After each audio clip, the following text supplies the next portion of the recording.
All right, the 1AC should be sent. Just let me know when everyone's good.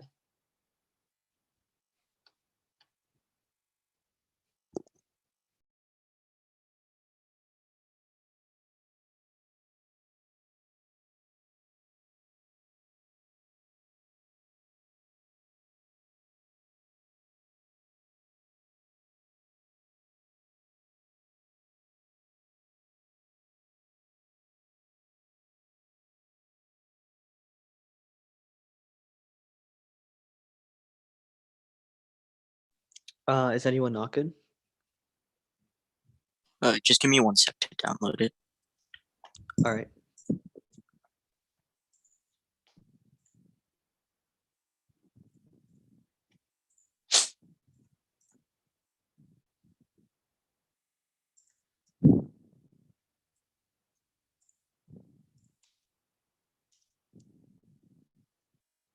I'm good.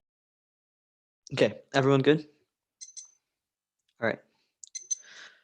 Drug-related statistic from the bedrock of contemporary mass incarceration. 50% of people in federal prisons are there for drug-related crimes. Estimated 17 is working number. Arrests for drug violations increased 227% to 1 million. Number of sentences increased to 26,000, increased to 550% by 2014. Prison saw 6,500 for drug offense. 50% of prison population. 1,860%. 69% increase. Incarcerated 208,000 for drug offense. 95% increase. Convictions negatively impacted African American communities. Concentration of law enforcement harsher sentencing and emphasis enforcement at the expense of treatment. 828 of 100,000 African Americans were arrested. Almost 38% of prison population exploded from 200,000 to 2 million, with majority due to drug convictions. The war was designed to fail. Criminal penalties have increased drug use, stigmatization, surveillance, disease transmission, and incarceration. That's 21 murders based on misunderstanding of addiction. Dangerous have been counterproductive. There's been increase in consumption. Incarceration was a low life expectancy. Such a treatment requires and isolate people to prevent education. This has been but the whole problem is to generate as well as obstacles. Surveillance can be distressing. Prohibition and advice programs to reduce disease transmission, to purchase stigma, and discourages users from seeking prohibition to recluse safe and by programs. Criminalization directly linked to police brutality and regulated markets resulted in drugs of inconsistent impurity, blocking agents and toxic addictives, reductions in community safety, exacerbated by exposure to state violence, including SWAT that target black neighborhoods. Black people are more likely to be incarcerated, longer sentences for drug offenses. Black and Hispanic adolescents were discharged for treatment due to incarceration. There's overwhelming consensus among scholars, researchers, and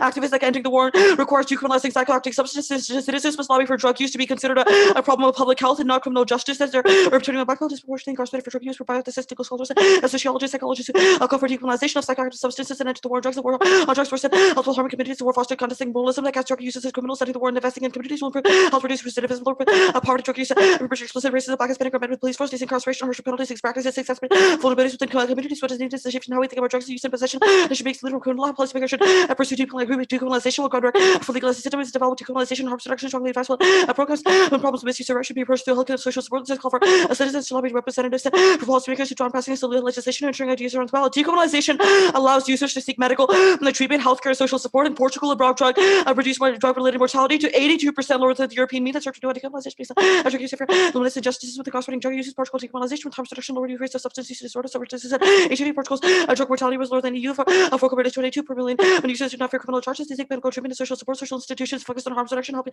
young people decriminalization, enables officials to deliver housing, health, and assistance. Specifically, decriminalization is critical to the success of harm reduction. The strategies prohibition creates stigma, mistrust, and allows police to crack down on grassroots activists. That's bring 19 harm reduction best practices and substance use both crimes are supported by non-judgment and acceptance are ideologically opposed by prohibition. Decriminalization enters harm reduction by regulating stigma and instilling hostility in healthcare programs. Are definite criminalization is a barrier to harm reduction, proven efficacy by harm reduction most effective with decriminalization. Continued criminalization and harm reduction by creating a stigma. Drug use is considered deviant because it is illegal. Drug community faces stigma based on the stereotypes its mold and gender social exclusion, internalizes deviant label. Those these drugs are stigmatized as criminal, stigmatized as a barrier and support education, treatment with medical services, and really harms of drug use when drug use results in alleviating individuals use less harm reduction. Users are resistant to use less harm reduction due to mistrust and fear of prejudice. Black, Indigenous, and the queer drug users depend on grassroots harm reduction as a survival strategy, but those are criminalized under current laws. As data in 20% of communities to survive mutual aid. As a history and LGBT community, mutual aid is political participation, not just through representatives, but holding new relationships for the potential from a state care must be collective where entrance people use drugs existed intersection of stigmatized individuals. They're denied care, set up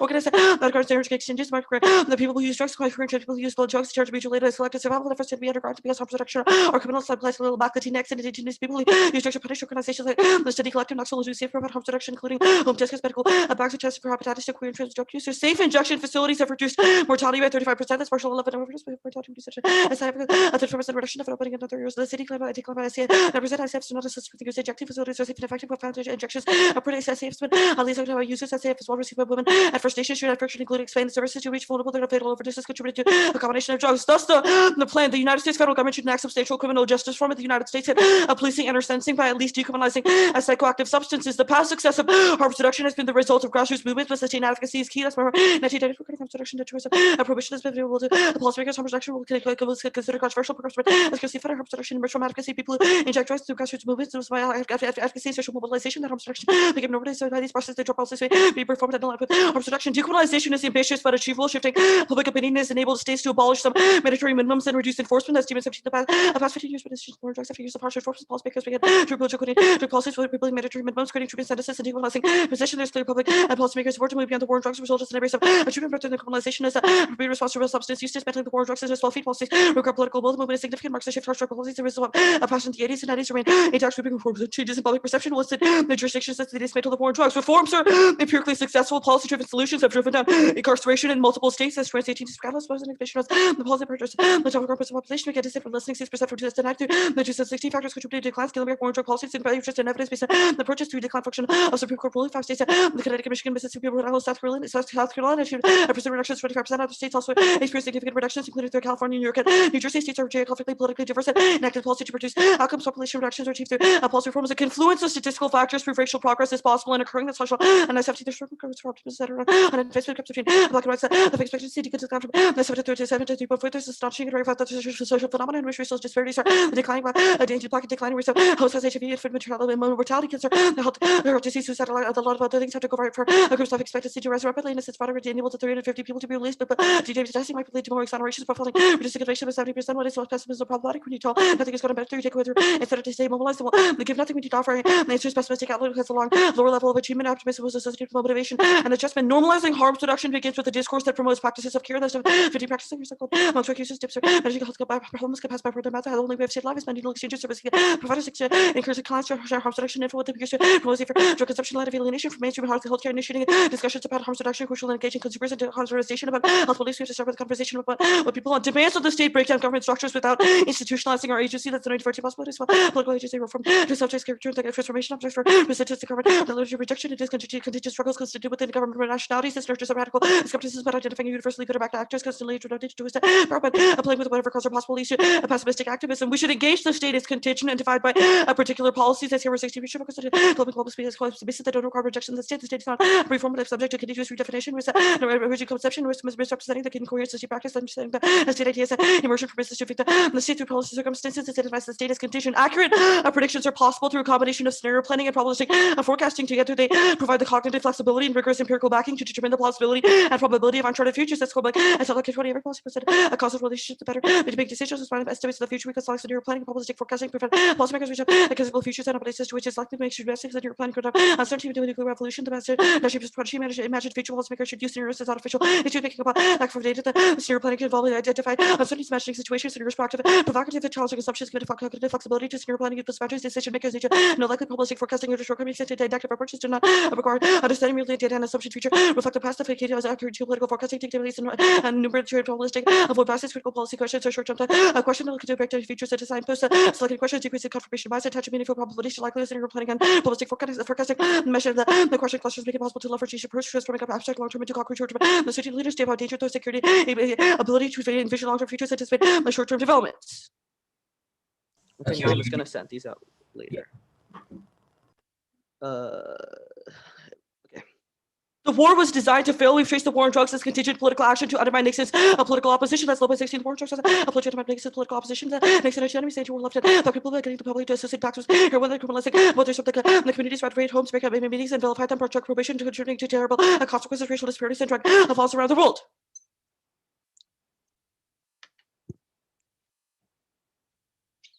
I just sent it out. Just give me 1 sec, and then we're gonna start cross-checks.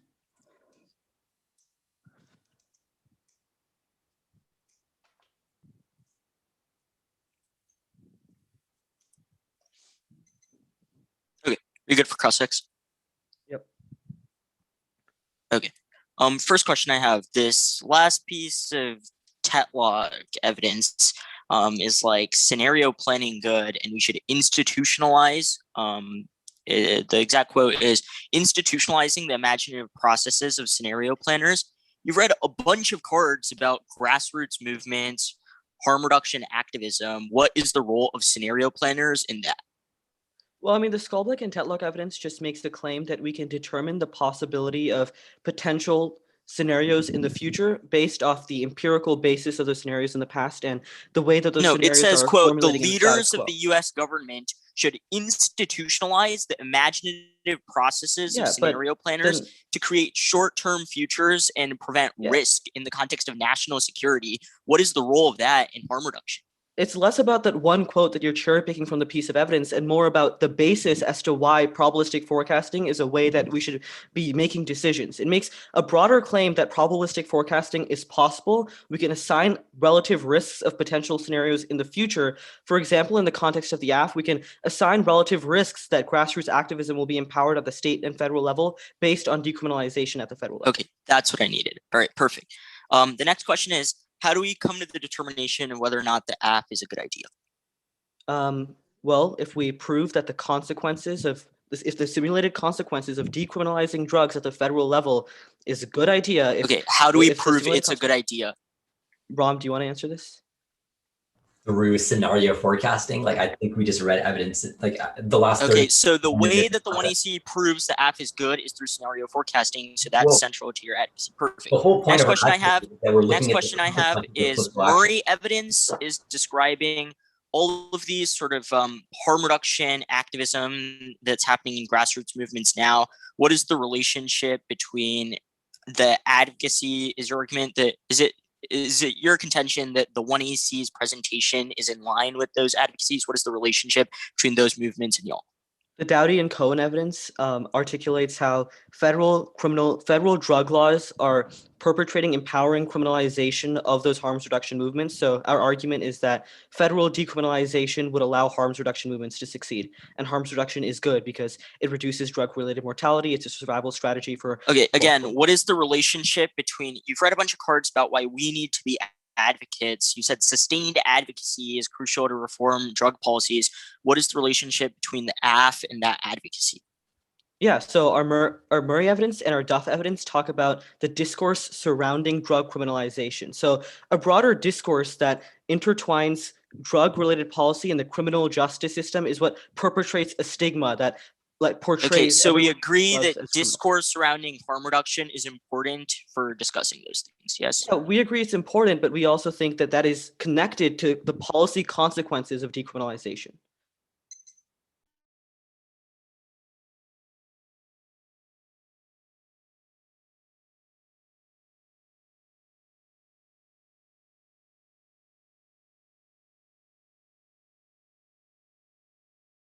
The 1C is sent. The order is 2 off in case.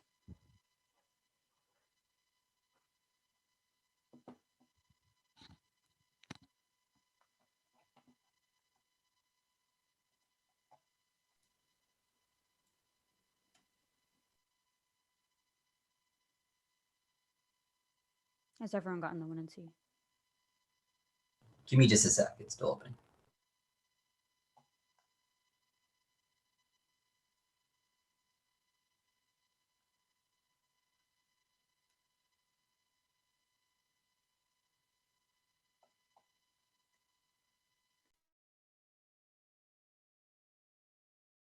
Okay, is anyone not ready? First off is the critique debate is structured by an arc of redemption, but then acts like Black's education responses to a resolutional question, prefigures the argumentative protocols that cut out grammar suffering, and then speak to violence that predicts destroys Black being. The radical form of the 1EC siphons, energy and modality, human just death, or parasite on Black suffering. Verse 16. The product of the is the greater power of the way the question about is put debate cannot be reconciled with the was posed on an arc of redemption to instant equilibrium. The single tribute part arc never to move redemption after person not arc redemption, which is about universe the question sure debate the protocols ideology and lighting or back to party question of the show so just to look like the suffering of some of the give you never real imagination the question how to lose something that didn't happen before. It's actually not still the story before the invasion, before the destruction, but that using repetition post redemption. And the criminalization of blacks does not matter legal discrepancies or contingent flashpoint discrimination. The one who sees political grammar is only capable of responding to forms of violence with a psychological grounding where which requires ratcheting down the scale of abstractions so as to divide safe human community to go through unconscious of civil society, locates blackness as object in external super violence, exceeds rational utility, is only to preserve the psychic health and communal well-being of human subjects. What's in 14? There does not think of the policing black affects black community, ratcheting down the representation, which is that we are police all the time, everywhere we have by side speaking, so that you can have some political legal adjudication. Problems complete captivity or birth and death and coercion as starting point for interaction in the state. The problems lived in economy, black story already cannot collective unconscious policing black needs have seen aggressivity or blackness, not discrimination, but as a form of psychic health and well-being for the rest of the world, making form of the problem murder began or iconoclastic response after the groups in the country of violence as psychological ground acquire what Drake and Riley Center whether experience that violence for black ongoing tactical human work violence against it become a strategy can be placed does not be the objective logical structure exertional super violence and internal which is safe your main components like structure by which human beings are recognized incorporating communities and safe and safe typing into blacks and Japanese making it possible to devise safe productivity and enter into structure recognition being completely destroyed and into recognition and incorporation what offers not white what offers and analysis the problem liberation totalizing idea in the word like wretched on the political language the problem so to them no political frame to do with that actually stimulus anxiety very different from anxiety because exercise xenophobic object because they print a problem beyond language they leave no resistance the person exists in humanity and their attempts to recuperate citizenship rights to constitutional protections is anti-black project that is in criminality and a bid for legal protection but it's paid 14. Every tenth defender rights and liberty leaders victims super personal fails to make submission against so far the forfeit the fate of blacks to talk to the jurisdiction and first of all greater alliance to anti-blacks of setting for rehabilitation they power the legal legitimate non-black period compromise seeking rich and political position based on the destruction of black life every medical sexual movements for defining extend the life is that anti-black to junior party my grievance might be reduced by rights to function hand in the violence targeted black people hiding black characters and black people the same endeavor because of black nigger what in the reflection on the game is not being criminal to really be made on the black people when there was obviously constituencies claiming they're not committed or take their different inclusions and instructions they're not black humans the group that supposedly does not exclude black members that should interested in meaning that necessarily signifies is not black and they can't win their progress possible offense and to explain where blackness is enablers for divorce they decide to the critique require contingent move towards experiential moments which merely mystifies the structure of anti-black violence was in 10 so much about claims that we stated by civil rights movements and looked appearing a master and slave nothing rapidly approaching place as many states going to pass brutality mass incarceration secondary substantial goals and housing astronomical reach HIV infection and threatened to be turned away on massive pulses constitute the lived experience of black life and barriers for joining when we lead in the wrong direction only mystify the question we do before state pull the facts the drug regular empirical markets changing all which we turn that I would want the same but I think it's practical policy rubric on the question more suffering and expectation in the nation once you're removed from slavery, then the nation claims against the state position by the way, no slave, no wordless, if not a liberal, and anti-human position against which humanity is having to maintain renews the communities it is on a gratuitous advantage way to come to structure being outside relationality and nothing about me. I was against the reverse of the interest explains how the saviors of the world, but this is not when the one pauses the master state according and the would argue there's a distinction between slaveness and blackness and the alternative is active passivity, alternative radical negativity, views a question of political feasibility and liberal choice in favor of changing the coordinates of politics so as the bones of man annexes of any present imagination. Barbara in section 17. There is a permanent sound of but by next face, not with the dimension, but why the myth makes thought, but then with the divided by the terms of realizability, question by access, seems to merge ceases the universalizing universality, demands the presently imaginable realization, and even passivity activity bring forth life and life with which you commingle. Their being is active, that doesn't mean their being is always an actual mind, a political, intellectual circle against an activity would probably decide affiliation, passivity towards the social structure looks like which is a truly critical step and want the passivity for participate for not to clear the ground for social active and then actual change the coordinates of constellation. Next off is a pick. We endorse the entirety of the 1AC as stands their quantification, testing data and regarding violence, inequality, and sex reforms. Basically, this includes their statement, urban grants evidence, and the move to country's prosperity, understanding the future quickly, and institutionalizing the imaginary process as scenario planners, policymakers defended, and their scopic and deadlock evidence. And the level of form, Bellarmine's obsession, cost benefit analysis, and quantification demonstrate how they reproduce the exact objectivity they've critiqued. Green 20, objectiving the form of political conscious techniques, cost benefit analysis, and easy to reassure critics within the government that policy doesn't be made in a rational, non-arbitrary manner. And when I see Murray says the data presented by the AF is useless. When I see Murray 19, then we did value competition appropriating the difference that representative available policy making and general public data have everything to do so because democracy who consider legally in the birth common position philosophy are still considered controversial more than the empirical evidence indeed harm reduction or measurement activity people who inject through your aggression amendments they would advocating and people based on harm reduction needed by the policy maybe before aligned to harm reduction philosophies and their attempt to measure the violence of anti-blackness inevitably leads to co-option of their political projects. Simonson 20 expectation reform and finds a measurable second police reform and a can't wait to campaign for reach rate beforehand on every critical movements on the ground of living demands and movement requires look beyond technocratic fiction reckoning the more transformational possibilities listening on planning confirm movements but we wanted to love to incorporate movements of the harms of policing the such a measure police linked to police use effective force by putting alongside human benefits of policing and encourage proximate analysis ideal ways to report for crime control when we say non-recognized harm of the racial disparities and police brutality and solving super cards and move away from measurement and spill out to listening to ongoing resistance and spill in. Simonson 20 looking on particles in the question they need to think about his measuring constant benefits within the criminal legal system is itself is and anti-democratic. It does movement. It demands a shift power away from police and towards the people and replaces question of preliminary reality. Imagine if the measure would like to go to for further which are active democratic should pause the solid relations aligned to the corruption cover cost benefit and necessary which may legal reform reach the marginalized places of companies are property put aside our measurement devices and there's no calls for movement actors and it expands beyond material instances. They're focused on rights and individuals. A unit of analysis forecloses the ability to generate solutions to global existential threats.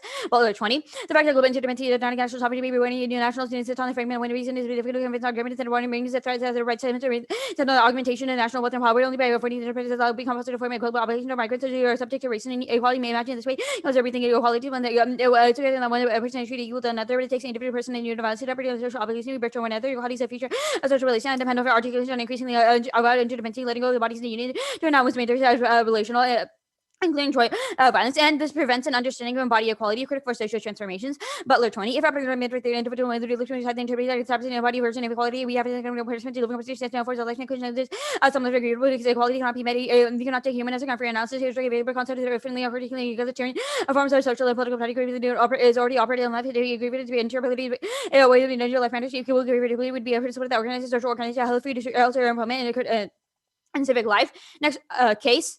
Harm reduction doesn't solve and gets co-opted by bureaucratic risk adversity. Western Europe proves. Castillo 19.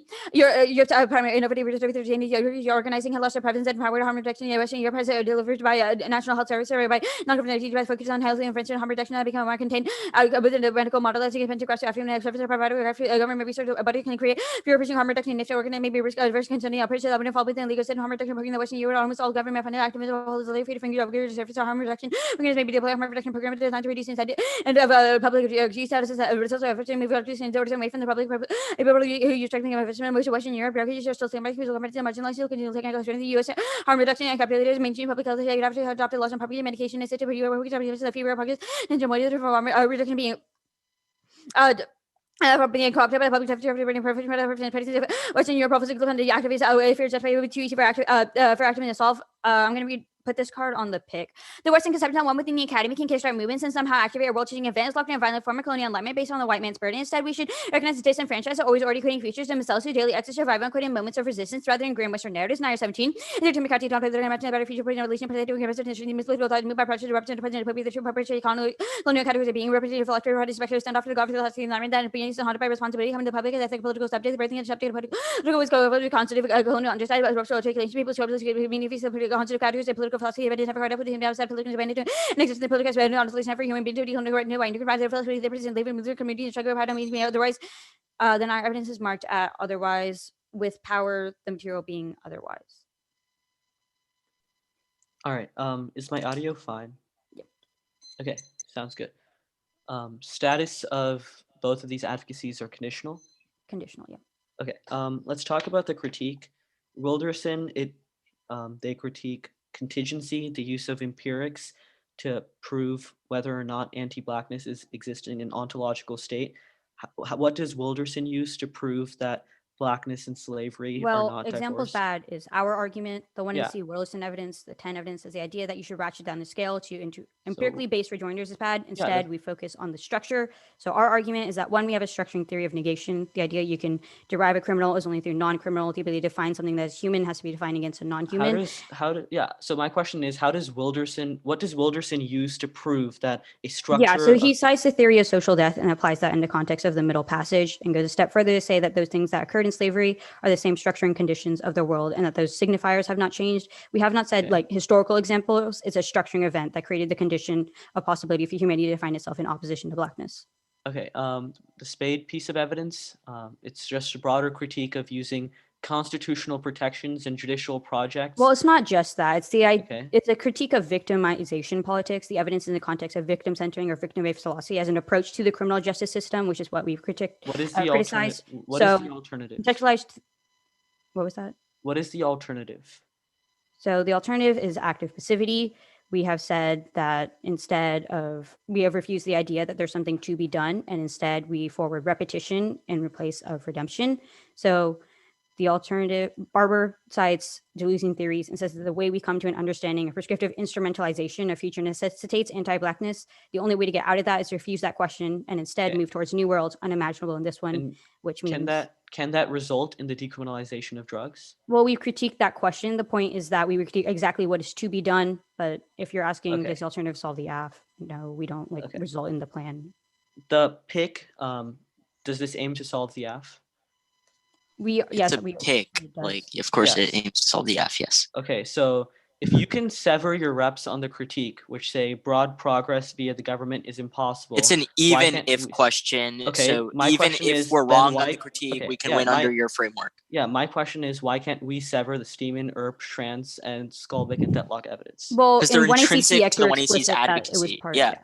So the 1AC advocacy posits that scenario planning is the framework through which we should understand whether or not the app is a good idea. We have impact from that, and Wilderson certainly does not disagree with that. You think Wilderson thinks like top-down implementation of policymakers is good? Obviously not. The idea that quantification is good is also not impact turned by Wilderson. So the idea that you can make a concession on the critique to get to the pick, to get any offense on the pick is asinine. We have 10 minutes starting now.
All right, stop rep. We have 7:57.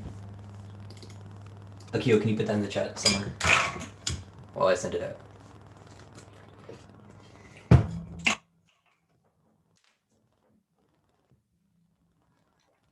Sorry, my document's saving. Okay, cool.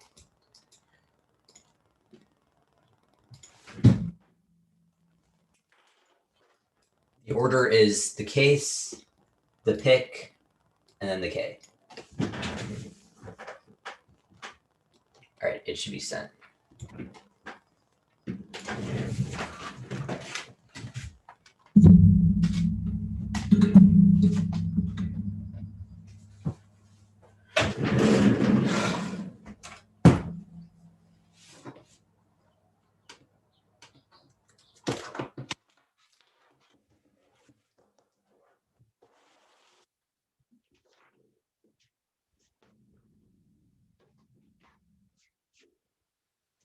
Rom, can you save the 2AC on the Dropbox?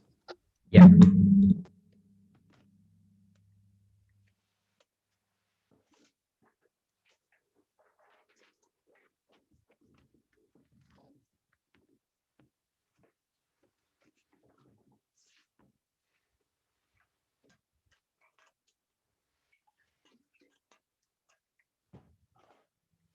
Right. Everyone good? Give me 1 sec, sorry. Yeah. Still. Just let me know when you. I don't have the email yet. Just give me 1 second. Yeah. Okay.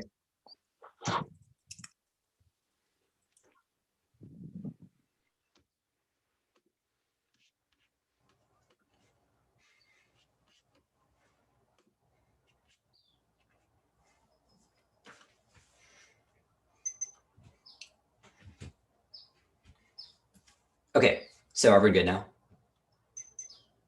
Coppell, you good? Okay, awesome.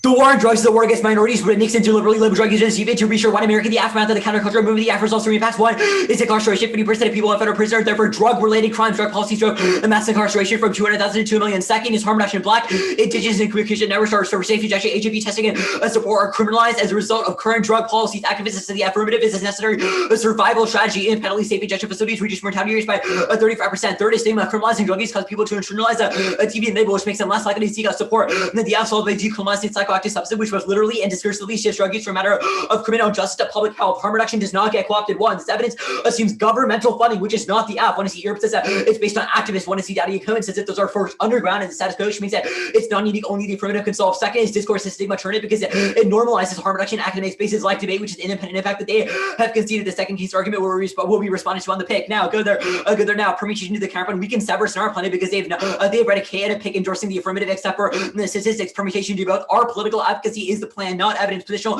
and performative competition are bad. There's no definition for what it is, which means they can read some evidence for us that basis off of our advocacy and claim that it's a basis for competition. Excluding our esteemed Europe and trans evidence are excluding activist motives and goals, which is paternalizing and dismissive. And our quantification and the stats and data are key to persuasion. That's essential to ensure advocacy success. Advocates have explicitly called for the affirmative.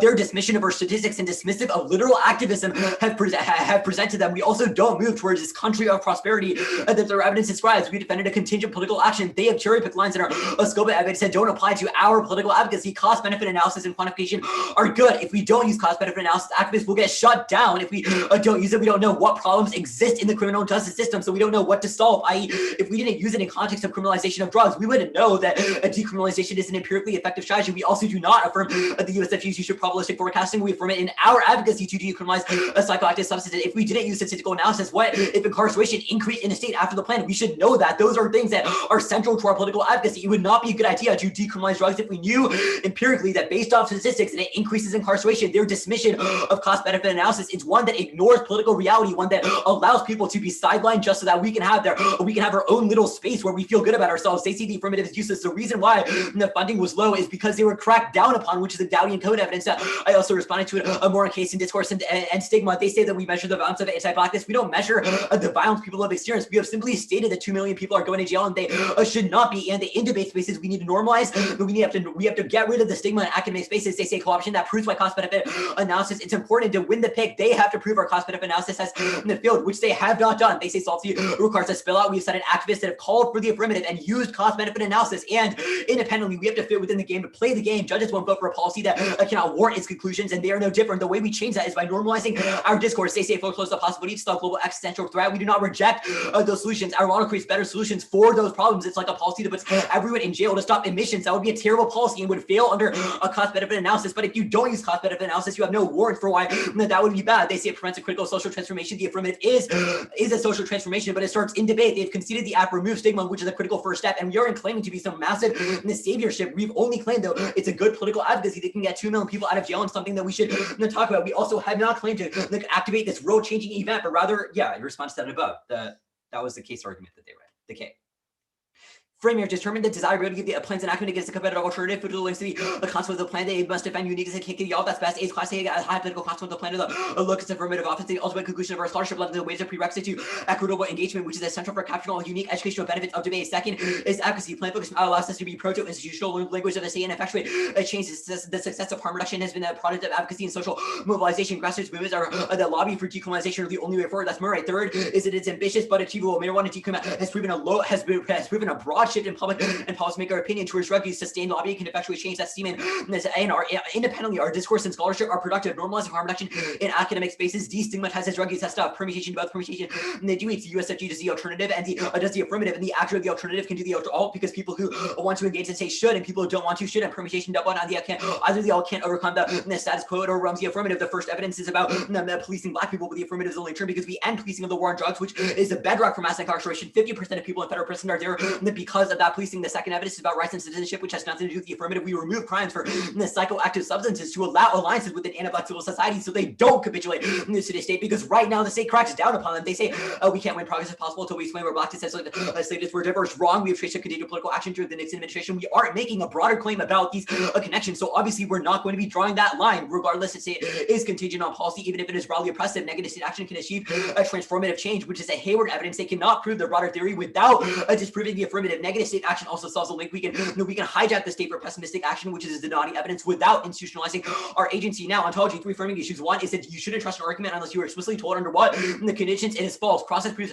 And second is the risk that we wrong massively outweighs the risk that the risk that they are wrong massively outweighs the risk that we are. And finally, is their explanatory burden is way higher than ours because they are making a broad structuralist interpretation that we have rejected broadly. The war, I already read that. Progress is possible. One, it's incarceration. Policy reforms reduce incarceration by over 25%. That's trans. Second is harm reduction. Safe injection facilities reduce drug-induced mortality by 35%. That's Marshall. Third is statistical factors, increased life expectancy, exoneration, declining rates of mortality. That's the Hashad evidence. And our theory has far more planetary power. We have traced the war on drugs as a contingent political action to secure Nixon's electorate and label drug users as deviant. That's the Dowdy and Cohen and the Lopez evidence. Prefer contingent truths. A is material progress. It composed of the statistical factors and then proves racial progress is possible and occurring, which is a 1 Hashad evidence. And second is that the demographic shift, socioeconomic stability, and the development of black culture all proved. These are the formation of specific policies, things like the Baston v. Kentucky, LA, HEAP, Stratter v. Virginia, MCV Moore, and Powell v. Alabama, all examples of the effective reform that has effectuated the real change that has improved quality of life. And blackness is not ontological. Historical truths like Jim Crow and slavery do not necessitate continual repetition of anti-black violence, even if you're concerned that black people have always been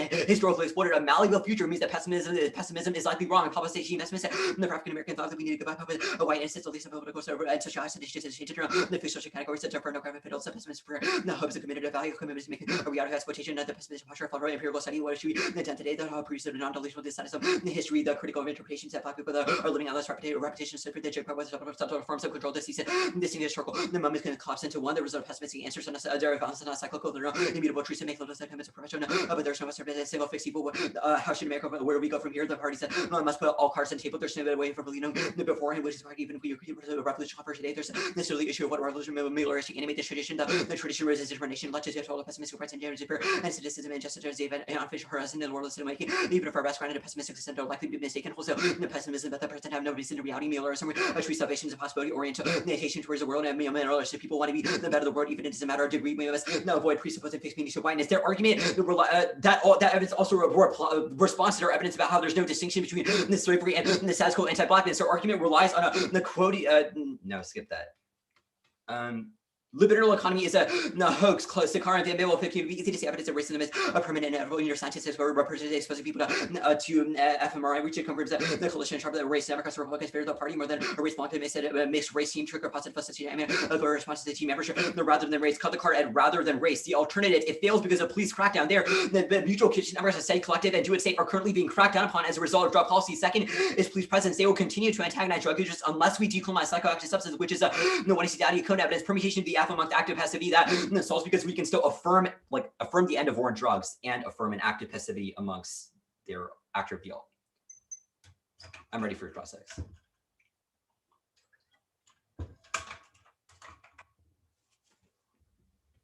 Okay, you're good. Mm-hmm. Yeah. First, on case, you said it's not co-opted because it doesn't work through government funding, but rather through activists. Then on the pick, you said the AF plan is contingent political action. I guess, which of the two is it? Is it a government policy? It's a government policy to decriminalize psychoactive substances, but not to fund harm reduction. The problem is that you have treated these as two, like the same thing, but they are not. Harm reduction is something that happens on a grassroots level, on an activism level. The affirmative makes it successful, not by funding it, but by stopping crackdowns upon it. Right now, those facilities are criminalized, which is why they get forced underground and are unable to help more people, resulting in rising rates of addiction, HIV transmission, diseases, and mortality. Okay. That's what we would fix. You have evidence that says that crackdowns are fueled by are actually your Murray evidence. Mhm. It says it's deviant because it's seen as illegal. I guess, where does the evidence say anything about movements? The entire evidence is actually about how social mobilization can achieve political change. But here, I can find a line in it if that's what you're looking for. The first Murray card. Okay, let me just pull it up. Okay, so it says that the best practice is that the only barrier to harm reduction is criminalization. Oh, if you're looking for the movements card, that's the second Murray evidence. I believe we read it right after the plan. It specifically talks about how movements have been analogous to our policy and have been making major strides towards stopping it. The Dowdy and Code evidence isolates a lot of these movements, like Steady Collective, Do It Safe, that have all been forced underground. Cites the example of Tim Santimore, who is like, the explanation I gave above about how. Sure. Next, unable to the help the ERP vast majority. evidence. It talks about citizens lobby for. Yeah, lobbying for political Yes, change. lobbying. I guess. Do you think what is the relationship to debate for that? Like you said, this debate Well, the creates whole space for point- discourse about drug whole point is decriminalization, that- harm yeah. reduction. A good question. So the whole point of our political advocacy, like our advocacy in this debate space, is also that we can normalize systems of harm reduction. We can break down stigma, which is our framework offense, right? It is good to advocate this policy and debate because it fosters students as critical thinkers to help understand the problems in the state. Like normal high school would probably not know lobbying about. for movements outside of debate. Like we haven't claimed that like we're all going to go out and like join Steady Collective, but rather we have claimed that it is good to learn about these problems. A regular high schooler would have no idea about all the intricacies of the war on drugs, how it is the bedrock of mass incarceration. The reason why it is good to talk about this policy is because it allows us to understand how movements grow. It gives us the skills for movement organizing if we choose to do that in the future. Okay, so the framework is you get skills for movement organizing, Well, there's a lot more than that. like the net benefit to framework, your interpretation. Well, there's a lot more than that. You asked me for one of them. I mean, Okay, sure. you You also said make arguments normalizing about our this, discourse within the debate space. I guess, what do you think this one round does for normalizing discourse in the debate space for drug harm reduction? Well, the point is that we have read an affirmative that is all about how decriminalizing psychoactive substances is something that goes against the grain of the regular perception. So now everyone in the room kind of understands that, and our political advocacy is verifiable through a cost-benefit analysis that we've affirmed.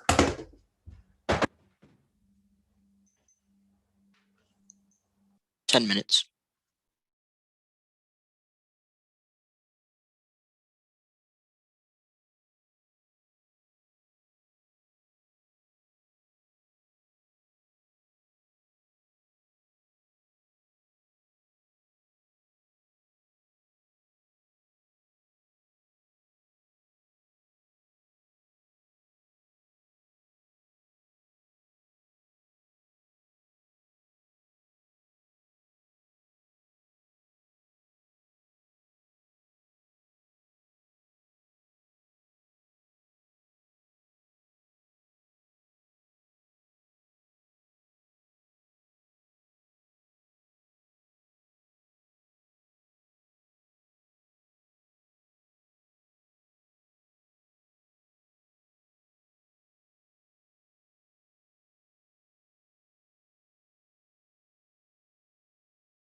All right, we have 8-2.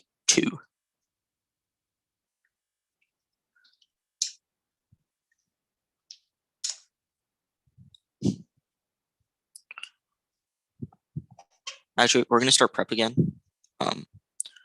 Theoretical reasons to reject the team or advocacies. Any theory arguments? What are they? Positional and performative competition is bad. I don't think I made anything else. Akil, did you catch anything else? Sounds good. 750.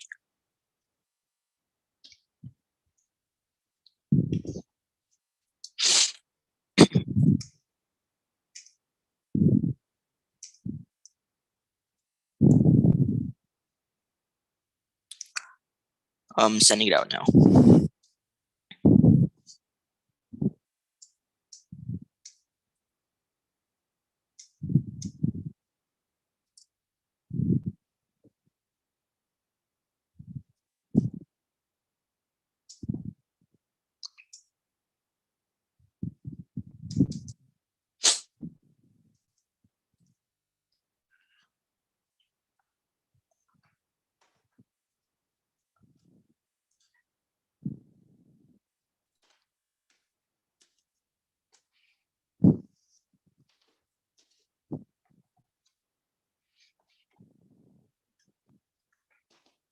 Doc should be sent. It's just going to be the pick.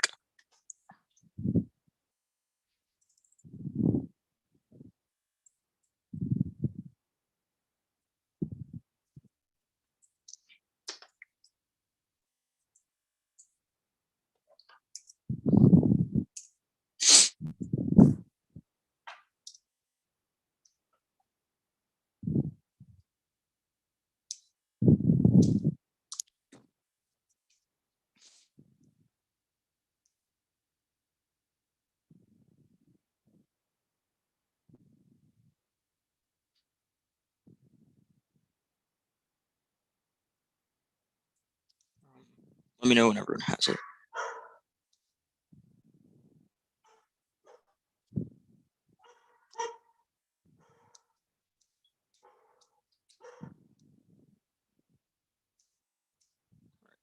Are we good?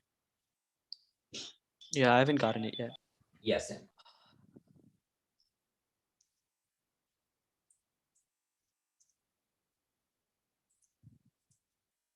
Okay. It says it's sent. It did this yesterday too. I'll give it a second, and if not, maybe like Nanya can send it. I'm sorry.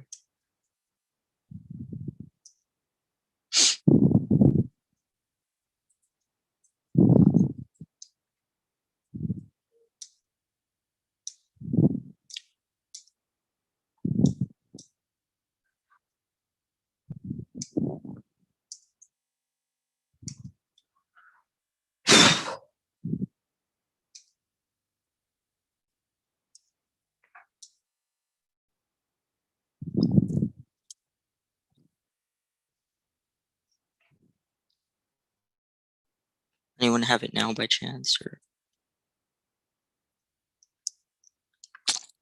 Ananya, will you try sending it out? It's in the Dropbox. I just got it. If I just download it, I will give you a thumbs up when I'm ready. Okay, never mind. It just popped up.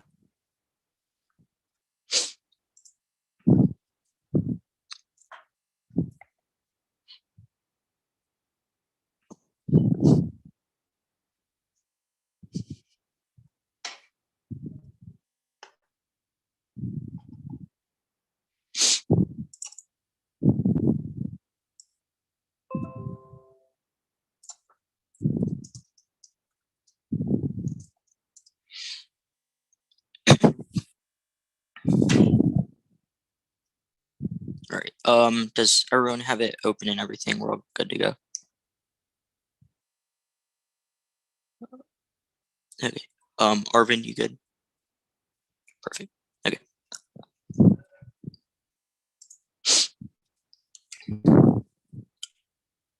Picks up 100% of the case, embracing a latent potentiality of everyday resistance towards violence and judge speech for the app is key rather than advocating the app as a measurable empirical succession in the frame of cost analysis and false objectivity. We should endorse the planet's acceptance of the demands of social movements across the nation. This involves rejecting the quantification of violence and inequality and rejection of their endorsement of scenario planning as the method through which we get there, and instead recognizing the power inherent to social organizing now that refuse that idea that we should or project political ends under their technocratic management predictions of governmentality. The reason we went for this pick argument is because they have zero justification for the plan text in the one you see other than the fact they did not cannot want to debate totality. All of their evidence about grassroots movements, the necessity of policy spilling up to there, but they have zero justification for why the technocratic frame and scenario planning that they've justified as good solves the root cause. The belief in a false objectivity enabled by Bellarmine's quantification and cost analysis at the level of form reassure critics within or and outside government that policy decisions are being made in a rational and non-arbitrary manner, which is the justification for every app impact. That's the Simonson evidence. 1 and 2C1 is permutation of the counterplan. 1, no app severance makes it impossible to be negative. Yes, we get perfcon. It's key to test the affirmative from multiple angles. It's most real world to test the app, which was an argument they said was important later on the pick, but they cannot sever reps on this page. With pessimism, K also agrees with our link arguments on the pick about why quantification of violence is bad, so they cannot sever it in the context of this argument. 2, that argument presumes that our link argument is about the performance of reading the 1EC. Not true. It's about the research practices and methodology they've inculcated, which they don't get to sever since we've consistently forwarded our research model, regardless of those other off-case positions. 2EC 2 is permutation of both. It's a non-starter to pick, which means that including the justifications for the app is severance at the BI for education, argument refinement, conditional ethics. 2 link arguments. First is quantification. Their attempt to measure the violence of anti-blackness inevitably co-opts our political project to focus on measurable success and costs and benefits of police tactics. The justification for the app strategy demonstrates the failure of political imaginaries movements by comparing the costs and harms of policing against its successes leads to a focus on maintaining the efficiency and decreasing the harmfulness of existing police forces, legitimizing the form of the institution itself. Instead, our method looks beyond technocratic measurable fixes, cost analysis, scenario forecasting, etc., to reckon with the transformational possibilities that come from the justification of the app being the listening to the long-standing calls for movements and using them as experts, which constitutes a fundamental shift to the focus on empowering social movements and communities away from institutional frameworks. That's assignments and evidence. This is they cannot win on no link. This is evident in their steam and evidence. Reading 3 and 50% of people in federal prisons are there for drug-related crimes. People arrested increased 220,000 from 415,000 to now 1.3 million, increased 41%. While increased to 170 drug arrests continue to rise to over 1.8 million arrests marked to arrest. That explicitly cites FBI and police data, inserting the screenshot here, which is exactly what our assignments and evidence is critiquing, because police will explicitly release that information in order to justify their other projects by saying, oh, we're improving in this manner. When you see Hashout uses all of these stats to prove their thesis of progress, which is explicitly the liberal nonsense, or Ev is critiquing reading green confluence of statistical factors for racial progress, gap between black and white life expectancy decline from 7 to 3.4, declining rates of homicides, HIV, and mortality, cancer, or heart disease, suicide, group life expectancy rates, DNA testing reduces convictions by 17%. When you see strands cannot demonstrate a more comprehensive link, they've explicitly advocated, quote, data-driven reforms that pursue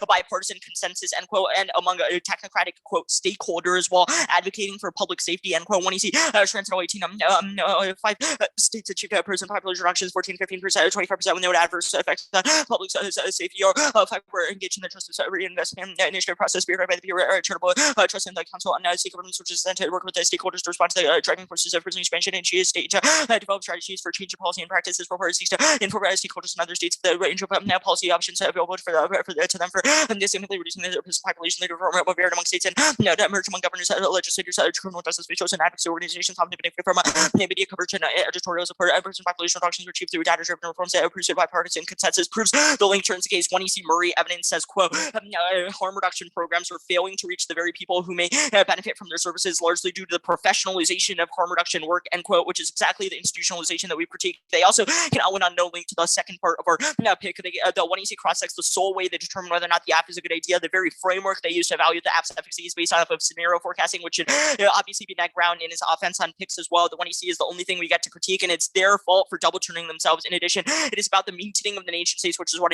our Butler evidence is critiquing. 1EC triple again has Telloc in 20. Transforming the abstract long-term into the concrete short-term so that leaders can understand the future clearly and act as save-off nature, seize opportunity, and strengthen national security. Overcoming the tyranny of the president requires high-level action in a broad sustained effort. Leaders across the government will now must cultivate the cognitive habits of forecasters, utilizing the master practice of scenario planners, country's prosperity, secondary and power depend on policymakers' ability to use projections to inform everything. That expands beyond this liberal immaterial intents, or focus on individuals and the nation state sovereignty as a unit of analysis. Disavows the fact that we must define equality as a set of social relations built in social obligations for each other. Our Butler evidence as interdependence is key to combat existential threats like warming, because it's the only way to understand them, or it's a mutually complicit nature within it. It's also the critical interlink to every card they've read about grassroots movements and local advocacy. The frame of top-down implementation by scenario planners and government officials fails to create new social relations necessary for building new worlds, because it makes people with blips on a graph to be managed under the technocratic frame of management. The next argument is the next argument is positional and textual competition. The competition arguments. Our model of competition is good, that would be below, but one, how we discuss harm reduction matters. person determines its efficacy. They have zero evidence in the context of why their stuff is good. In the context of harm reduction, only we do Solanke in 18 how to harm reduction have important consequences, care implications for deputy audience. Now harm reduction says I hope to persuade descriptions of separate social groups that rhetorical choices carry implications for future policy and political mobilization pressure towards a broader framework from complex and impact how ideas are present in policy debates. Two, when you see Stem and Duff and Murray about how public opinion is shifting as a result of harm reduction discourse. So if you want to link to that, obviously demonstrates the difference in the context of harm reduction. Counter interpretation of PICs explicit exclusionary PICs out of the justifications for the app is good. Oppositional competition solves offer evidence. We explicitly asked about your justifications when you see cross-checks and you defended them. Double turns should always be net ground. One, it's justified their framework forces us to steal the plan because it arbitrarily reduces all critiques to implementation, which depletes questions of objectivity. Both libertarians and leftists want demilitarization. Their framework presumes both are the same, which proves that debates about how to get to the determination of the plan are necessary to adaptability. SUs are inevitable and force them to better use when you see in preempts. Three, it's not floating, which solves their offense. Four, checks on unpredictable advocacy, force them to defend all of it, which is necessary. Five, we're limited by when you see choices. It's central to the literature base, especially on this topic. There's very little disagreement of whether or not the CJS is good or bad. It's a question of order or epistemological orientation towards it is negflex outweighs, especially on this topic, which explained above, and reject the argument, not the team. Now, the next argument is excluding our evidence for excludes advocates voting. AF also requires excluding our activists. It's a question of what type of activism you endorse. They have zero evidence as activists are calling for harm reduction through the top-down implementation frame of scenario analysis. The fact that they have zero solvency advocate for the plan, but just grassroots mobilization or key cards proves advocates for have called for the app. This is kind of our whole point. Activists are calling for the app, but Bellarmine thinks they have to add in their own expertise and do all of these calculations and scenario planning to determine whether it's good or bad instead of defaulting to the experts of the movements. They say so we've cherry-picked lines wrong. All of our solvency evidence demonstrates that is wrong. Top-down implementation over focus on technocratic management. Slonky 19 government policy pulls too much faith in open into the that's a political situation. Opponents are better interested in the structures than anti-open persuasion. Reduction of pushes back against resistance, mobilizes more than just arguments. It organizes global alliances of structures of care activists that intentional violations that can each with harm reduction would benefit from a movement perspective. They can put those activities into focus. CBA good is wrong. One, arcade is a key of determining things. How you determine things as good as bad, not just determining things as good as bad. They think we need to employ their own expertise, which is explained above. Two, they've dropped the 1 and 2 re-highlighting the 1 EC Murray evidence that proves database reforms do not change the public opinion and cannot persuade policymakers, which is also in the Solanke evidence above. 2C. 7 is we affirm the advocacy. This proves our point that it proves that they cannot change neoliberal elites because the USFG is not necessary for any of their advocacy. And they said, quote, reduced by 35% in the case overview, which demonstrates it's a link to you as well. 2C. 8, there's only that we should know if our incarceration is based on statistical analysis, was also entered above, but there's other ways based on mutual group ability. For example, from Butler, we can understand that it's intrinsically wrong to imprison and criminalize people with through a set of social relations, which is enabled by the alternative. Okay. We're going to take some prep before cross-ex.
Let me end this call real quick and then okay.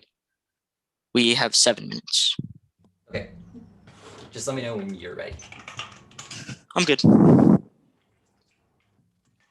Okay. How do we determine the desirability of the pick? How do we determine its desirability? Mm-hmm. In the context of our advocacy, we've said the judge should endorse it if they think that the frame, the method of approaching harm reduction through acceding to the calls of movement leaders and using them as our experts away from the technocratic frame of scenario planning is a better method in order to get there. So how do you know that harm reduction is good? How do we know harm reduction is good? Because movement leaders have said it is, and it is in the context of mutual grievability arguments, in the context of how it creates a better set of social relations that can effectively challenge violence. How do movement leaders know the harm reduction is good? Okay, it does not matter. Like, this is what I said. Our K is not of knowing things is good or bad. Our K is of how you determined the app to be good or bad. You have Well, that's used what I'm asking about. statistical quantification of violence. You have said, Okay. you know, this much violence is what the plan reduces. You've read a bunch of cards that are like harm reduction leads to this much change of this and allows this many people out of prison, etc. We critique that frame instead of that sort of scenario planning model where the technocratic elite determine what I think that happens makes for the sense. individuals So- on the ground. We should so- understand a social sort of movement perspective, which is defended in our Solanke evidence. So just to segue into the next question, the way you understand whether or not something is successful is by just just blindly believing what other people say. Is that your model? Like, No, you just because believe other it's people? based on whether or not it moves towards a better sort of ethical model for how we should orient society. Our argument is that a way, instead of just saying, you know, stats prove, we should use a set of social relations, I i.e. get that you want to get to Butler that. sets up the framework of mutual grievability and says that we should understand equality not as does everyone have these specific rights, but rather in the context of the AF, are they out of prison, but rather are we understanding our relationships to each other as something. Okay, so the end goal of this, like to get to that end goal, how do you shift the public opinion in between to create this massive shift away from the technocratic elite and towards this social frame? No. Well, two things. One, our Simonson evidence says that living up to the demands of movement leaders requires us to put aside our measurement devices and listen to the calls from those movement actors, refuse to try to impose our own sort of opinions into the context of how should we manage this policy, etc. Instead, it says that where do you think this evidence says that we should blindly believe movement leaders? It's not blindly believe them. It says, quote, our job right now is to put aside our measurement perspectives and listen to the calls from movement leaders as they ask us to recalibrate our understandings of justice, safety, and power, end quote. It says this scholarly stance aligns us with that. Like, this is like one of the best cards you'll ever read on this question. And we have cards about harm reduction. All right, so this is your best card. Okay, go. I think we might take prep. Akio, do you want to take prep? Okay, we have, I'll have to scroll back up. I'm on a tough screen, so I can't. Akio, can you just check how much prep we have? In the chat, it's in the chat, I think. I think we have like 57. 757, cool, starting now.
We stop prep at 6:23. I'll put it in the chat real quick before the webinar.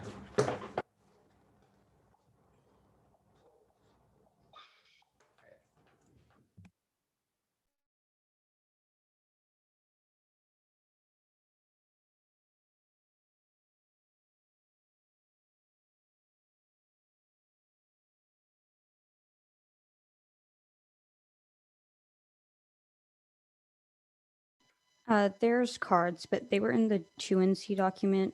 Actually, Arnav is the last one in there too. Okay, yeah, all the cards are in the 2NC doc. Were in the 2NC document. The order is the critique, then on the pick from the bottom of the 2 and C, and then case.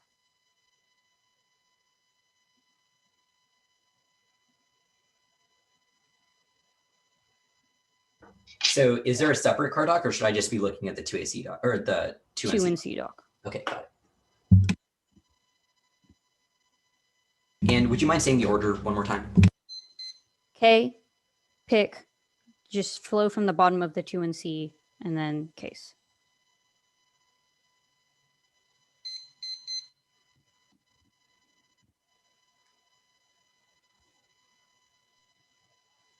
Is anyone not ready?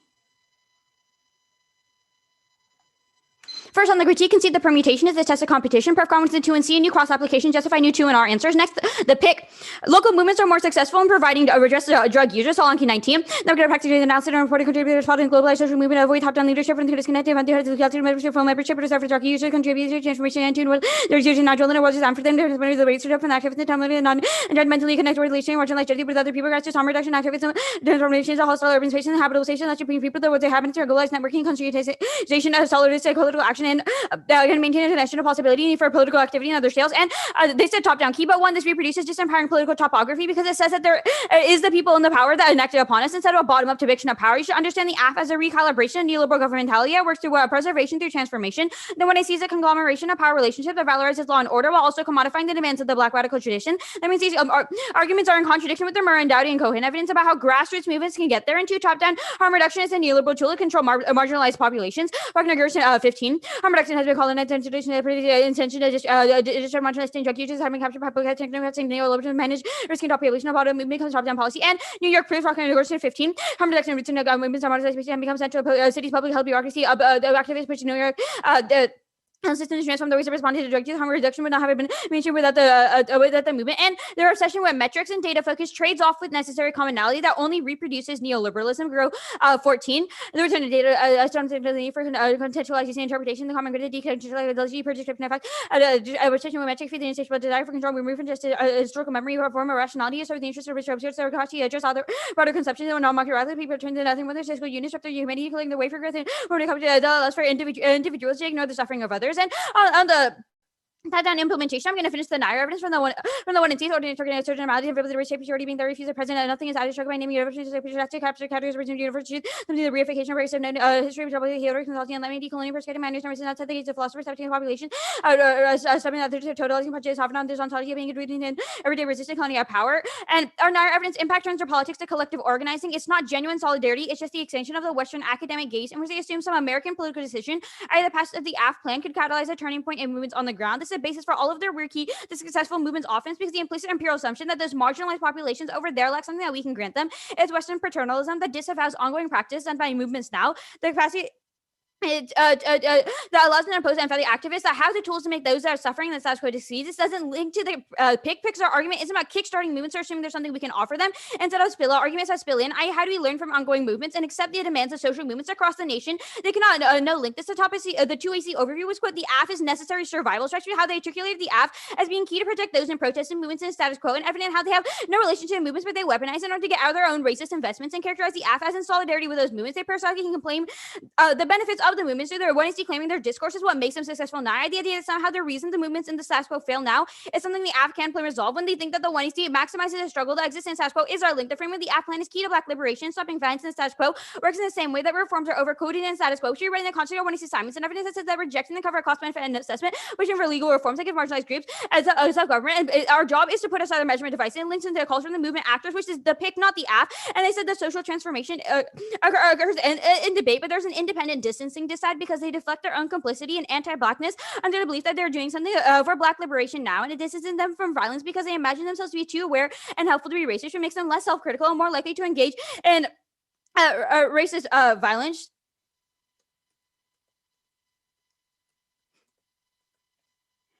Next case, their answer to Castillo evidence proves the link, not no link. It proves there's no reason the plan is key and that institutionalization is key. Harm reduction fails. Our evidence cites Western Europe's trajectory and its adoption of harm reduction and traces development over the last few decades. It should default to our empirical tracing over their legal assertions because when it's Castillo evidence says that the values of Western Europe will ensure American activism dissolves. Harm reduction doesn't result in decriminalization, which disproves their thesis claims that activism from the ground up can decriminalize drug use. A quote from their evidence, from our evidence, is that drug users are still stigmatized, still criminalized, still marginalized, still considered second-class citizens. Harm reduction strategies get co-opted from activists by institutions, which gives credence to the public health system, social workers, and professionals without personal experience. The point of harm reduction.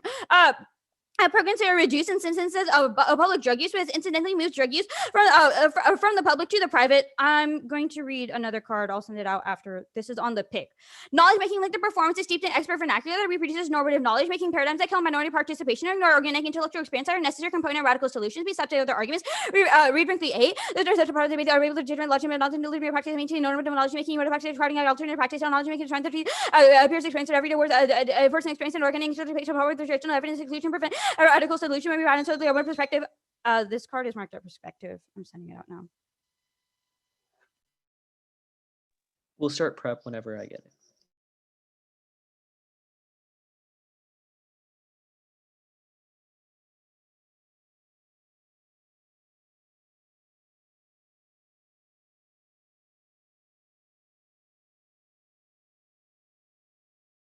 Is it just going to be in the body? No, actually, I sent a doc with Okay. all of the 1NR cards. So I'll let you know when I get it. 2 and C and 1 and C.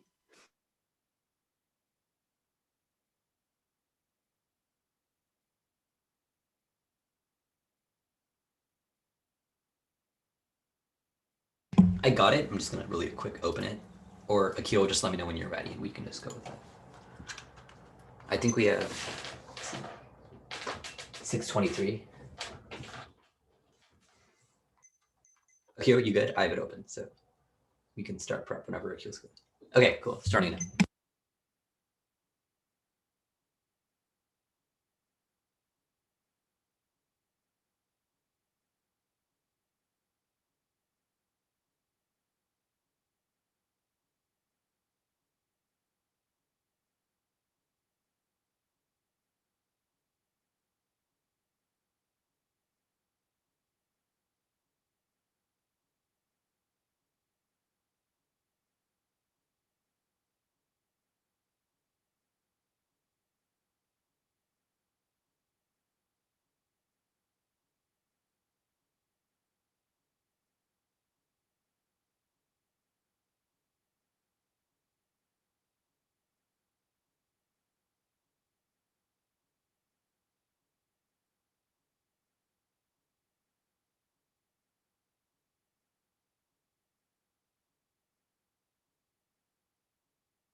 I'll resend the doc again just in case. Sorry, what'd you say? I'll pause prep for a sec. In the chat says one of the cards might not have been there. I'll just Oh, restate it. okay, yeah, that'd be great. Ananya, you didn't send DSRB. It should be the last one in there. Yeah, I think it's here. The ride Brinkley have, right? I think maybe it was the data one. I'll send that one. Okay, thanks. We'll just pause prep till we get it.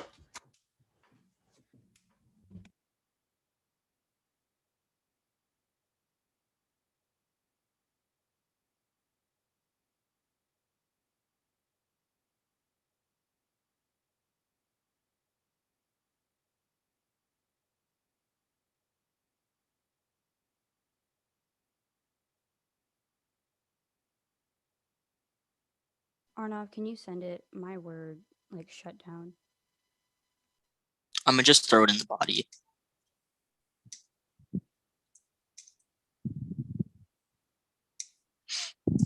Sent.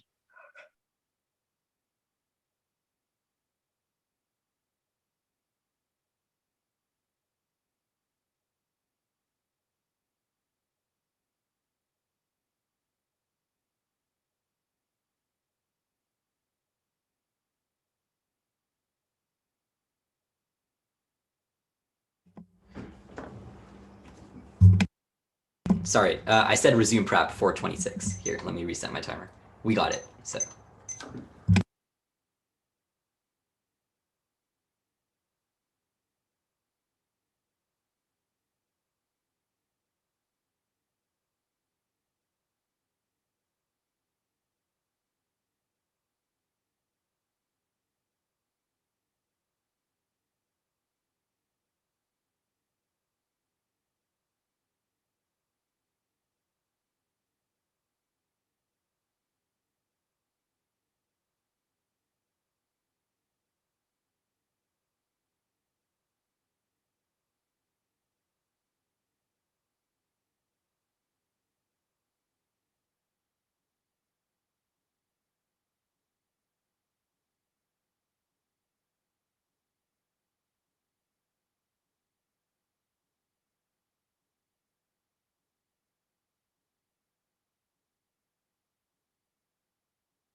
We stop prep at 2:38.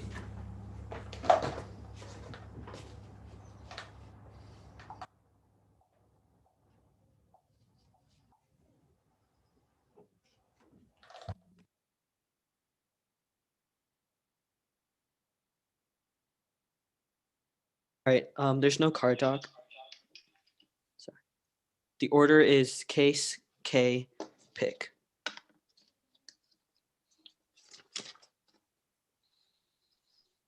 Let me just pull up my 1AR.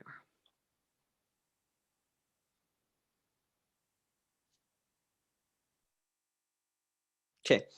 Is everyone good?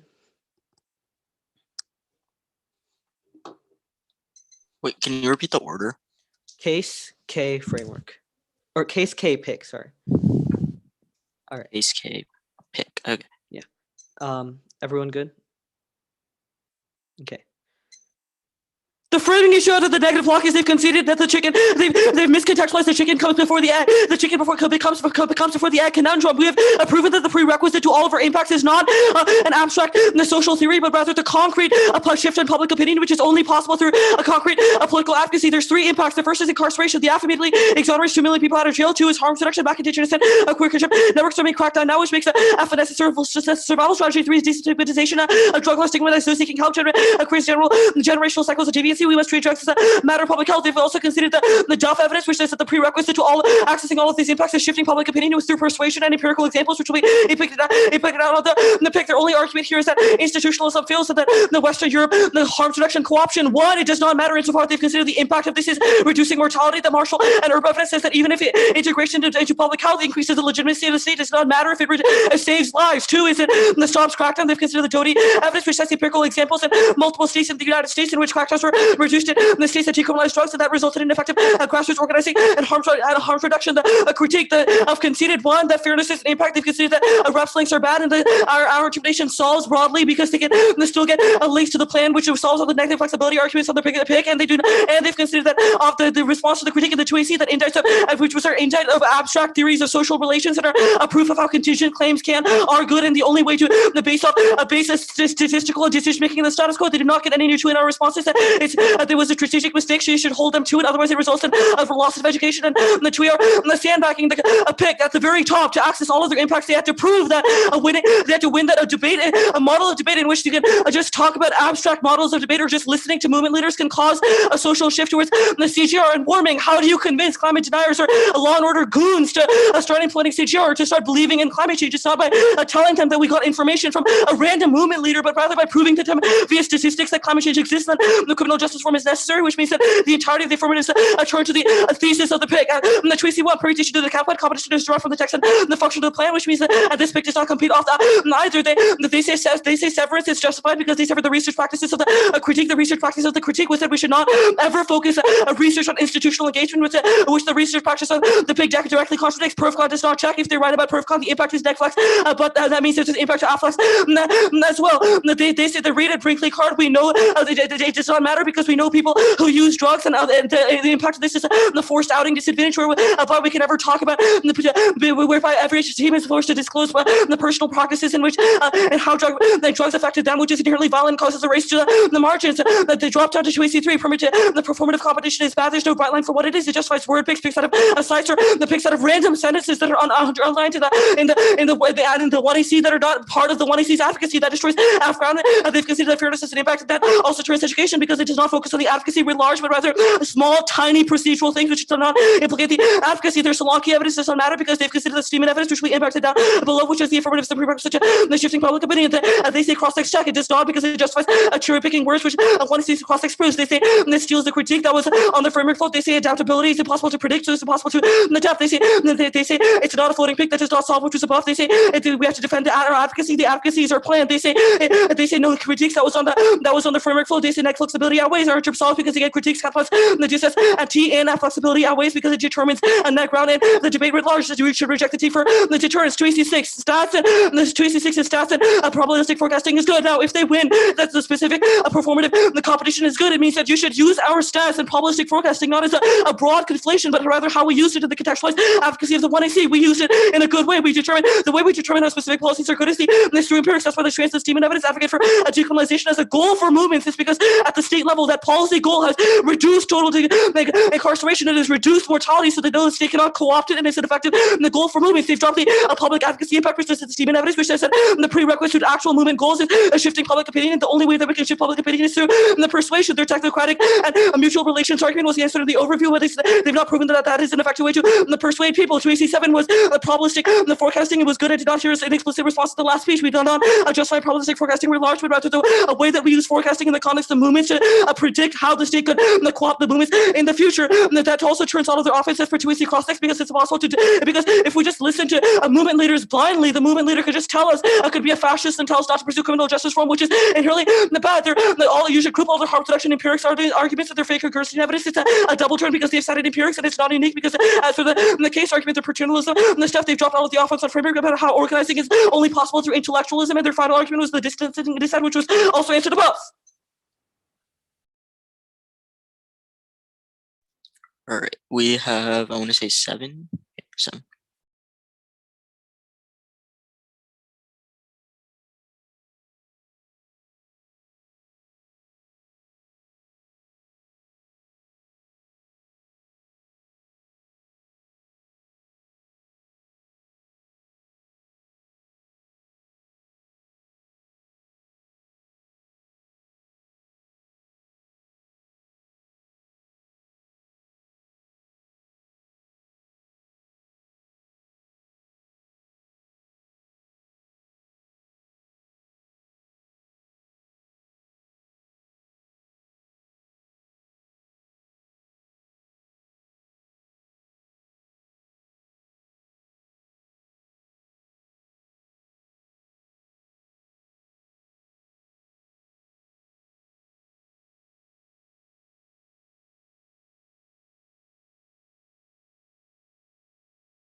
Pick K case.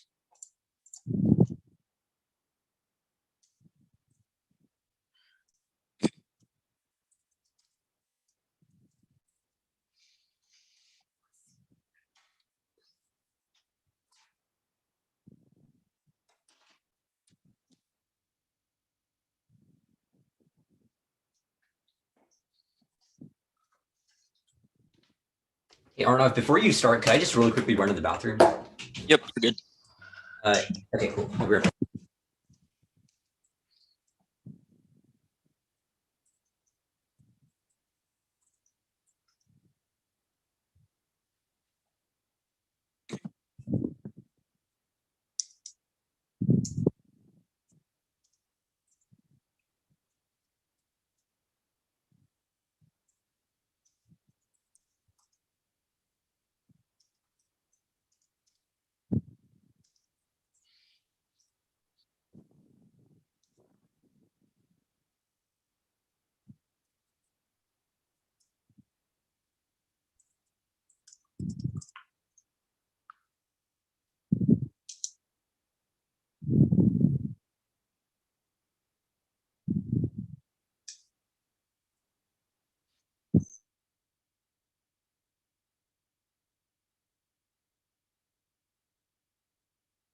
Thanks for waiting.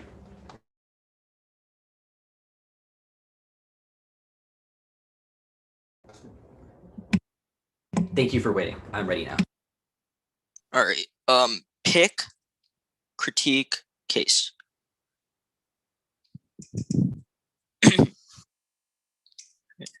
Sorry, just give me 1 sec.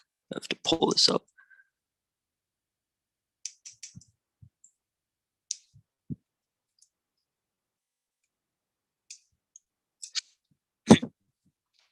Okay.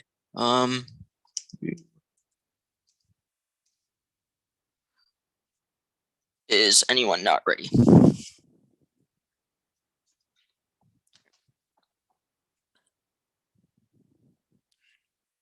Solves 100% case instead of advocating the absence of measurable empirical success under the period of cost analysis and false objectivity. We should endorse the plan as an acceptance to demands of social movements across the nation. It requires rejecting the quantification of violence, and there are other scenario planning arguments. Dropped it solves the root cause of every app impact. They've dropped the belief in a false objectivity of policymakers at the level of form through the quantification and the cost of analysis. The belief that policy decisions are being made in a rational or non-arbitrary manner is justification for every app impact that's assignments and green evidence warming demonstrates our example of the quote concrete shift in public opinion through political advocacy, end quote, which was repeated throughout the 1 ER. They have zero internal link to how they access it. And warming demonstrates our argument. Data has been around forever about argument, but no neoliberal elites ever believe it because they don't view it as a threat to social relations, do not understand the mutually agreeable nature in which they are interpolated in that advocacy, which demonstrates that this is our argument. They've dropped the 1EC Murray evidence as empirics fail in the context of harm reduction. This was the 1EC re-highlight that is explicit and the only card about harm reduction, which demonstrates they cannot solve any of it. Now, the permutation is a non-starter. It's a pick, which means including the justifications for the app is severance. We want our competition arguments below, but they've dropped that to VI for education, argument, refinement, and conditional ethics. We do not justify all picks, like word picks or random sentences, which is what the 1ER said, or interpretations that explicit and exclusionary picks out of the justifications for the app for good. That solves predictability or links are solely to the plan and to justifications and cannot be just representations, which solves their cherry picking arguments. We can't say they used a bad word, but something that is intrinsic to the way they forward their advocacy, that is intrinsic to advantage, its insolvency, it's key to education. Picks force both teams to explore intricacy of their advocacy. This outweighs the fairness, impact, betas, and activity of advocacy skills. If the 1EC is a bad amount of advocacy, then outweighs the marginal risk of fairness. They've dropped that double turn should always be a sufficient reason to vote neg, especially because the method of the app's presentation was such a big part of the 1EC, so we should obviously be able to get an offense off of it. Any risk of Netflix outweighs the status quo's terrible ground is also drop picks are needed for flex response to affirmatives and their scenarios. App bias means you should have air neg on fairness, especially on this topic. There's very little disagreement on if certain parts of the criminal justice system are bad. It's a question of our epistemological orientation towards it, especially when they've dropped our example in the context of demilitarization. Their framework presumes that both liberals and conservatives, libertarians and leftists want demilitarization, and they presume everything is the same. The frames through which harm reduction is debated is critical for its implications. They've dropped a carded piece of evidence, or 2NC Solanke evidence could not constitute a more comprehensive link, or links demonstrates the justifications for the app or key rhetorical choices for harm reduction, determine how they will be implemented, and explicitly uses the term policy debates in the context of where we should frame that 1EC cross-ex. They also said discourse Force Matter, which is their Duff evidence, which demonstrates that links to the plan on framework, which will be answered on links to the plan as framework as well, outing DA1. We don't force debaters to disclose their personal relationship with politics. They have said activists are calling for those now, and we're just conceding to those demands, which demonstrates this is not linked to us. Now, the link, I'll do it here. Reject the 1EC's investment, the quantification of violence that cements anti-Black violence. They're to measure, map, and calculate the sex of the plan from empirical examples. It's not radical, but it's a technocratic tool that maintains the efficiency of the current world order. They've dropped their Dro evidence that says this puts people into blips on a graph to be managed under the technocratic frame without an understanding of relationality, which is the only way to get to social transformation, which is all of their these cards in the 1EC, which we've linked turned it. And in fact, our whole point is that you should never weigh the benefits of anti-Black violence. Bellarmine's plea to find the most effective solutions to chart the world at least change, which decreases the violence of the police but legitimizes the institution of policing. That's our assignments to evidence. Technocracy constantly reformulates the world time and time again, built on the bedrock of racist and xenophobic violence, which means a link turns the case and always a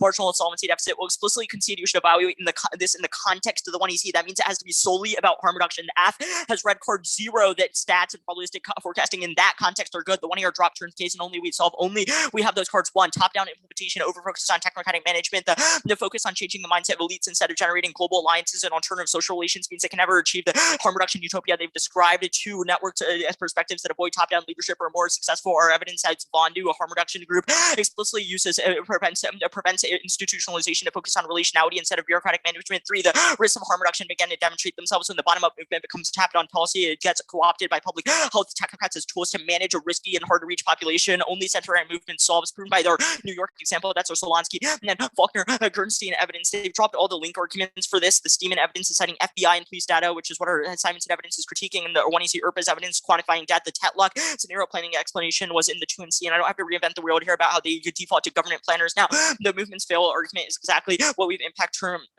Actually, the alt does have a way to determine whether harm reduction is desirable. 1, green ability, extend the Butler evidence. We should understand the ways in which we are always entangled with another. Harm reduction can obviously be justified to be the understanding the war on drugs is a violation of our entanglement and otherness. Lived experience of movement leaders on the ground can inform our advocacy. This is also a double turn with the entire of their advocacy. The line in the 1 ER that movement leaders might be fascist is our link argument. The idea that people experiencing violence are fascist, while Bellarmine and grow-hearted individuals is the problem. You don't get to name drop movements in the 1EC and then turn around and shoot them down when it suits you. That's exact Western paternalism we've indicted per Nair evidence, which explained above. Critique 1 AR 1, it's a pick, not the same contingent solution. 1 AR 2, fairness and links to the plan answered on the pick. The competition debate proves that justifications should matter.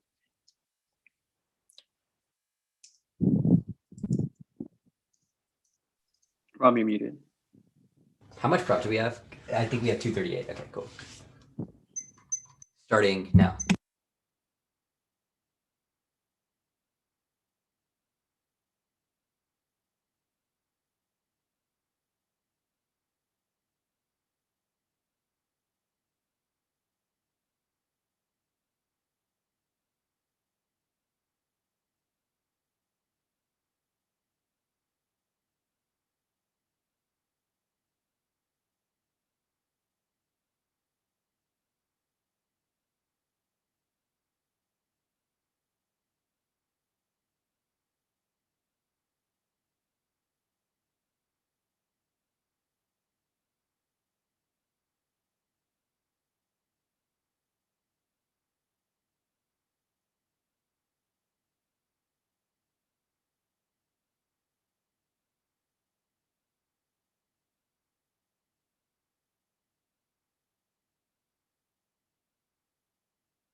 Okay. All right, that's time.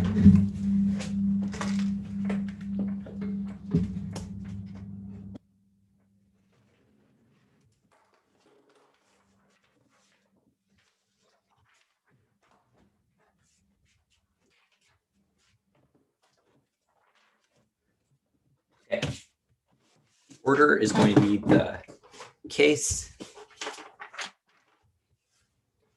then the pick.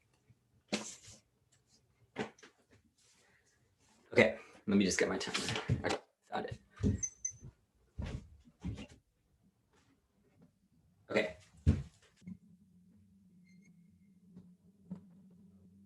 My mic just broke, sorry. All right, okay, is anyone not ready? Okay. Independently of every other impact, every other argument that's been made in this debate, the negative in the 2NR has conceded that the counterpoint that the pick cannot solve stigmatization in debate because only a system of persuasion can convince people like the judge and everyone else in the debate space that this argument is true. That means that even if you agree that the pick can solve every other part of the affirmative, it cannot solve the discursive advantage that we have gleaned out of the 1AC, which means that even if you agree with every argument they've made, you can vote on an independent impact of stigmatization in debate only be broken down by the affirmative. Now, the app uses empirical examples and the statistics to prove that when decolonization happens in the past, it can be successful, which takes out all the arguments that Twitter has made because we use a conflation of empirical examples and activist movements to both kind of coalesce to make this the story that the affirmative has presented. That means that we are not using the people as blips on a graph, as the Twitter has said, but rather we are using activists who use these statistical representations to lobby for change. If we win the change of political is necessary and good, then we win the debate because they have not responded to the central 1AC conclusion that the consequences of the plan through desirable USFG action is good. Then it means it takes out their legal arguments because it means that the only way we can create long-term change is by understanding the dynamics that exist in the criminal justice system and using policy change to get around them, which the counterpoint cannot do because it blindly trusts activists and movements that do whatever they want, but that is not what is going to convince real world change. Now, go to the pick. First, I'm gonna extend positional competition is bad. If we win this, it obviates every other argument on the flow because it means that we are not separate, and then the permutation to the counterpoint will solve. First, our response to this voter issue argument they made on perm to both. First of all, this was an argument on perm to both in the 2NC, not on perm to counterpoint, but our response to it anyway. One is that it also links to them because they've also read a critique that severs out of their representation. Second is we do not sever out of the plan, which is the locus of affirmative offense and is what a competition should be based off of. First of all, they say it is intrinsic to the advocacy of the 1AC. Yes, maybe it is, but if it really is, then you should be able to indict the endpoint of that advocacy, which is the plan text. They say it's key to education, which outweighs fairness, but they've conceded that afflux outweighs education because it encourages nitpicky cherry picks, which an affirmative ground controls the setting point of the debate because otherwise the rest of the debate is shitty as well because the affirmative is a center point of it and sets the rest of the debate. Now, affirmative competition is bad. It's very unpredictable. You can critique an unhighlighted line of the 1AC that introduced to fairness in class, which is a conceded impact off of fairness. The Twinner got to fairness on the K flow with like -2 seconds left, which means you shouldn't evaluate any of the arguments they've made. Now, the counter they say they can only pick out of a justification, but anything can be a justification. What counts as a justification? They have not explained that to us. That proves that their model is unpredictable. Can they pick out of an unhighlighted line of the 1AC? Can they pick out of a site? Can they pick out of the word? Can they pick out of anything? That means it's infinitely aggressive and depth affirmative ground because 2Ns can read any random pick that picks out of one word of the 1AC. Roots affirmative ground makes the whole debate about some minor distinction that proves why affirmative competition is bad. Now, they say that our epistemological orientation matters more, but yes, but you should use that to indict the endpoint of our advocacy for epistemological orientation is really so messed up. You should be able to use that to indict the plain text, which is the center point and the locus of affirmative offense, which they have not done. Now, in response to the rest of the debate, they say the empirics fail for harm reduction, but they've conceded that a shift in public opinion is necessary regardless. They've also conceded that this is a double turn. They have said that they have used empirical examples for why harm reduction has failed, and so if we have used empirical examples for why harm reduction works and why the decolonization works, which means that fundamentally they have also cited empirics, which means that this is a double turn because they also engage in the same sort of blips on a graph that they've said that we do. Regardless, they say the rhetorical discourse matters more. If it does, then you should be able to indict the endpoint of that, which is the plain text, which is the consequences of that, because consequences shape the discursive representations. They say it's also root cause of things like warming. Obviously, it does not. The reason why people don't believe in warming is because they're fascists. They don't believe in science. But the way that we can convince them is by citing things like IPCC reports, citing the politician agendas, by citing the real facts about the world, like things like ozone levels are rising. That is why the things like their model of debate is terrible. terrible. Now, they've conceded the fundamental premise why statistics are good. First is because of public opinion. You are not going to convince a flat earther that the earth is round by telling them Copernicus says so, but you are by showing them things like star charts, by showing them data. Second is in a world of massive stigmatization. You cannot trust people to believe in a movement that they have been brainwashed by the government to believe is wrong. That is a fundamental premise that they have not responded to out of the 1AC, and proves why our independent impact of stigma interacts with the criticism, with the pick, because it proves that if we prove that there is a stigmatization in the status quo and the counterpoint cannot overcome it because it picks out of every single warranted proof that the affirmative presents. A third is activists use statistics. If we want to be activists in the real world, we cannot blindly trust in other people to do it for us. They say the alternative solves because they use provability and lived experience, but they have conceded that things like lived experience are specific to individual people, but the only way that people who don't have that lived experience can also engage in movement organizing is by citing statistics, by using that to bolster their lived experience and using that to coalesce in a statistical fashion. That proves why the permutation to the counterpoint can solve, because a better version of debate is one in which we use of the experiences, use the statistics to come together to find a central conclusion. They say reject empirical examples because it's technocratic, but they've conceded all their arguments are non-unique, because the only way that we can use statistics is by coalescing it with activist point of views themselves. Good debate. Good debate. I'm assuming y'all want a card doc. Yes.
Ned Carduckison.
5 minutes till decision time.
The decision is in.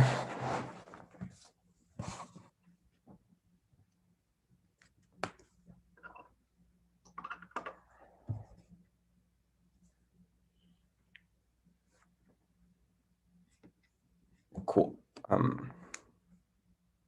Is everyone here and good to talk? Awesome. Congratulations to both teams for making it to the octafinals of the Tournament of Champions. This was a really good debate, a fantastic debate to judge. The decision is a 3-0 for the negative from Coppell.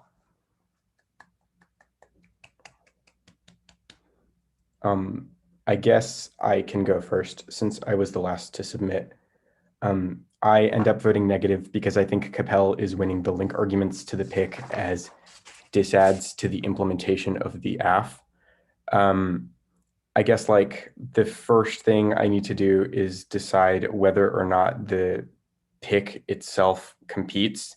And the issue I run into when like evaluating this part of the debate is that both the 2NR and 2AR feel like a little bit fast and loose here. Not every argument on either side is answered in the 2NR and the 2AR, and like judge instruction is a little lacking in places. So I'm sort of made to inject my personal biases like on some level when evaluating this part of the debate. So like I ultimately end up concluding that the negatives model of competition probably makes it difficult to affirm because anything can be an AF justification, which I think outweighs both because of fairness, which is an impact that the 2NR is light on, and because AF flex comes first, since the AF is what is made to like determine the rest of the debate. That doesn't mean I like auto vote AF though, because both teams agree that discourse does matter on some level insofar as the implementation of the plan. So I end up like kicking the pick part of the argument and evaluating the links as offense against the AF. Like I think instruction in the 2NR about like what to do if the pick doesn't compete would help on this front, but like I have it written in my paradigm that unless I'm told not to, like I'll probably kick the counterplan, judge kick the counterplan. So like this is where I think problems arrive for the AF. The 2NR spends a lot of time articulating inroads to like different offensive arguments, and the 2AR has explicit answers to very few of them. There's like this top-down bad stuff. The 2NR said that those policies in the context of harm reduction put too much faith in bad actors like the state. The AF evidence is like pretty solid on policymaking good, but the 2AR doesn't do much debating here. The second like part of the 2NR offense is quantification bad, stats bad. And the problem here for the AF is I don't really think a single AF card makes the claim that like stats are key or stats are good for changing public opinion.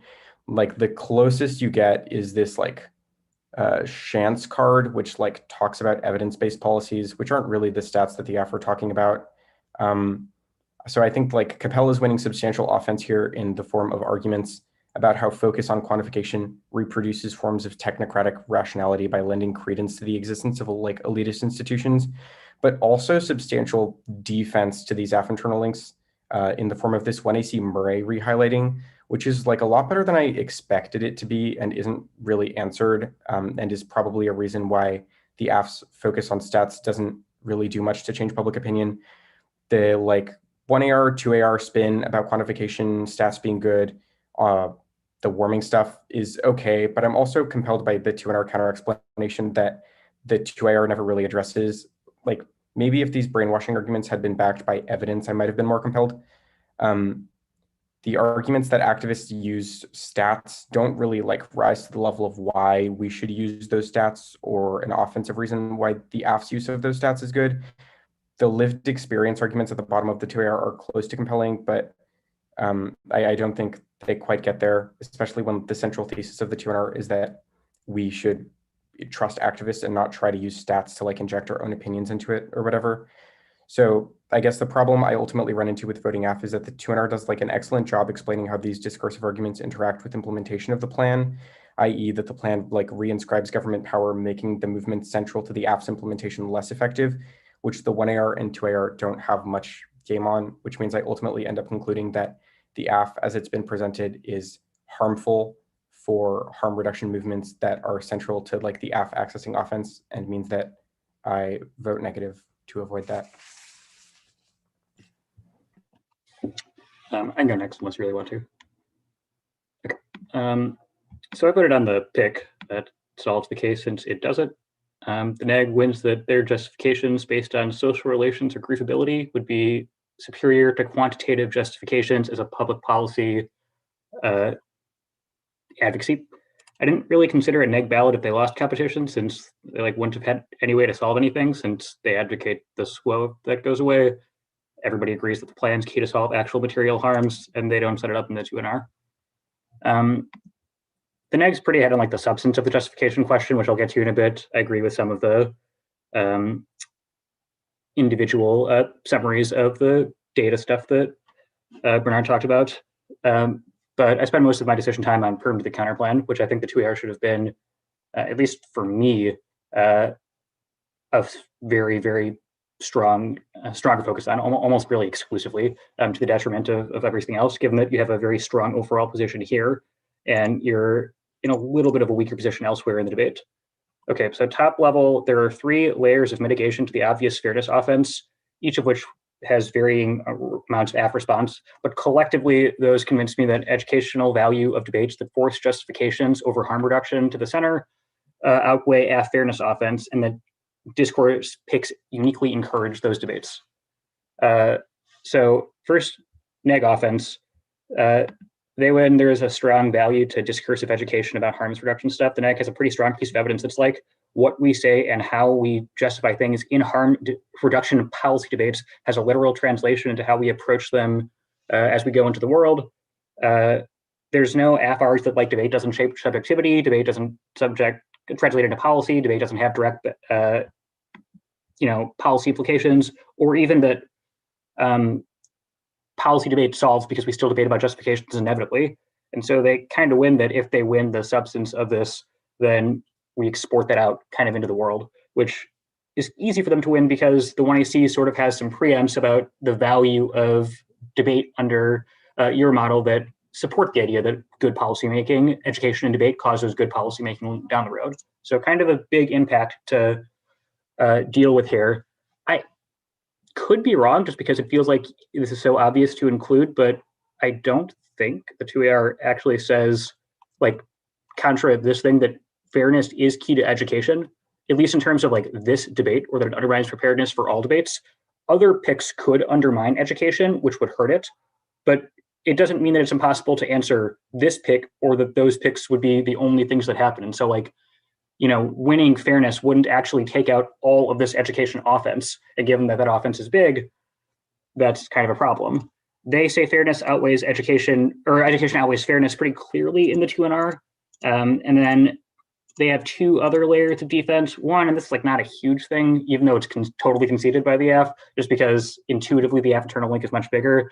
They're like, the neg needs everything because on this topic, all AF arguments are basically unbeatable truth statements. And so these debates are better. And also the only kind of, you need to give the neg every fairness subsidy you can in order for them to compete, which I don't think you answered. And then they also say this counter interpretation. So 2AR is obviously right that their interpretation seems liable to lead to a slippery slope, but it's new in the 2AR, at least in terms of its direct application to like their counter interpretation. And they also have like a kind of context or reasonability type arc that's like, in situations where we're picking out of a core justification that the whole 1AC is about, it's like more reasonable, and so you should include those. Now, I feel like if you just pick this apart entirely, and I think most importantly, emphasize the importance of a minimally arbitrary model that guides preparedness for all debates, for us to know what we're talking about, I'd be a pretty easy sell. But I mean, in terms of like time spent here, 2NR is like 2.5 to 1 ratio in terms of just like net time coverage. And I think it kind of shows up in my decision that I basically reward them for investing the time in what I see is like by far the most directing AF ballot option. And as a result of all that, I conclude that the purge to the counterplan is severance. Once I'm evaluating the justification stuff, it's not all that close, just because I feel like the neg's kind of ahead on data fails. The climate example is instructive. The neg has the only evidence about harm reduction, and just like, presenting data to disbelieving skeptics, according to their piece of evidence, especially in the harm reduction context, calcifies antagonisms between competing rival blocs.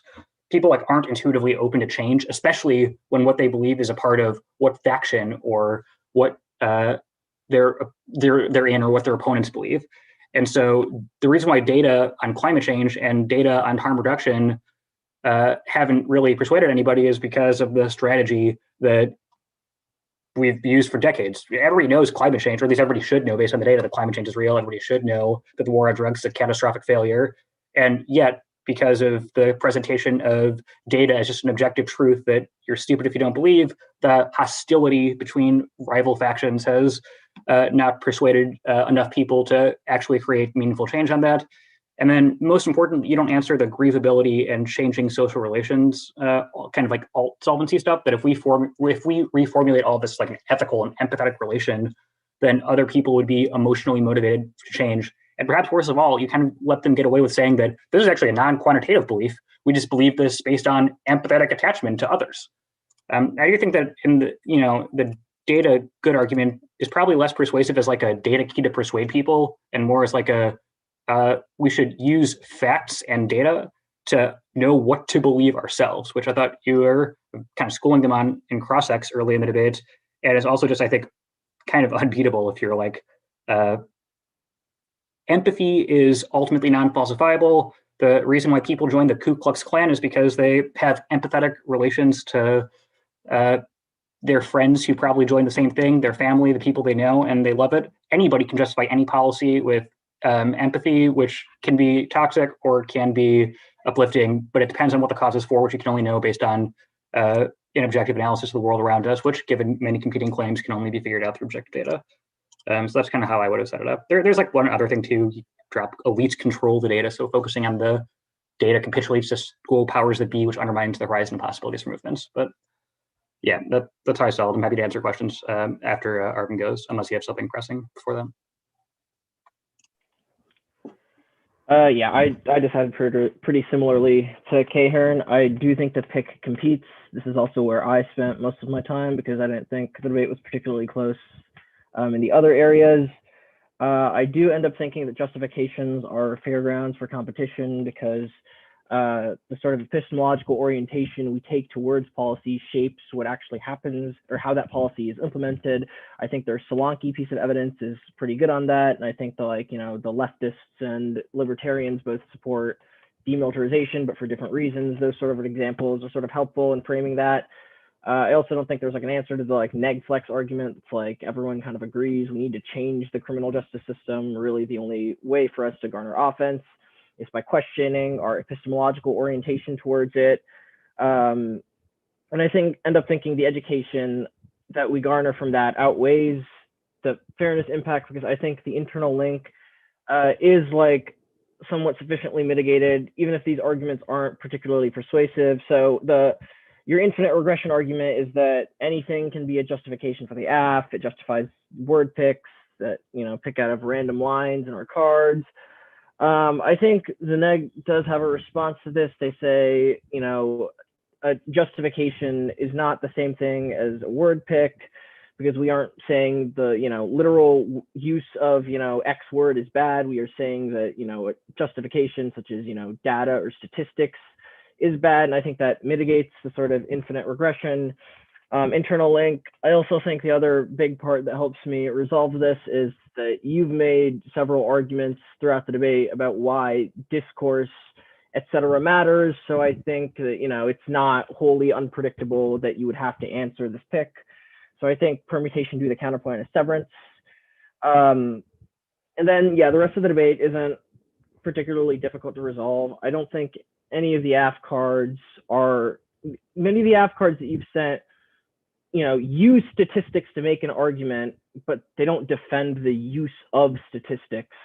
Nor is there like a card that says like people in movements use statistics to convince people, create relationality or whatever. So I think like you need like a card or two on that. The negative evidence is pretty good on, using data turns people into like sort of blips on a radar screen.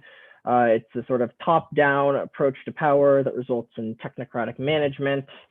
I think both that this turns the case and like sort of prevents, equal grievability that their Butler evidence describes. And yeah, that's basically all I had. Happy to answer questions.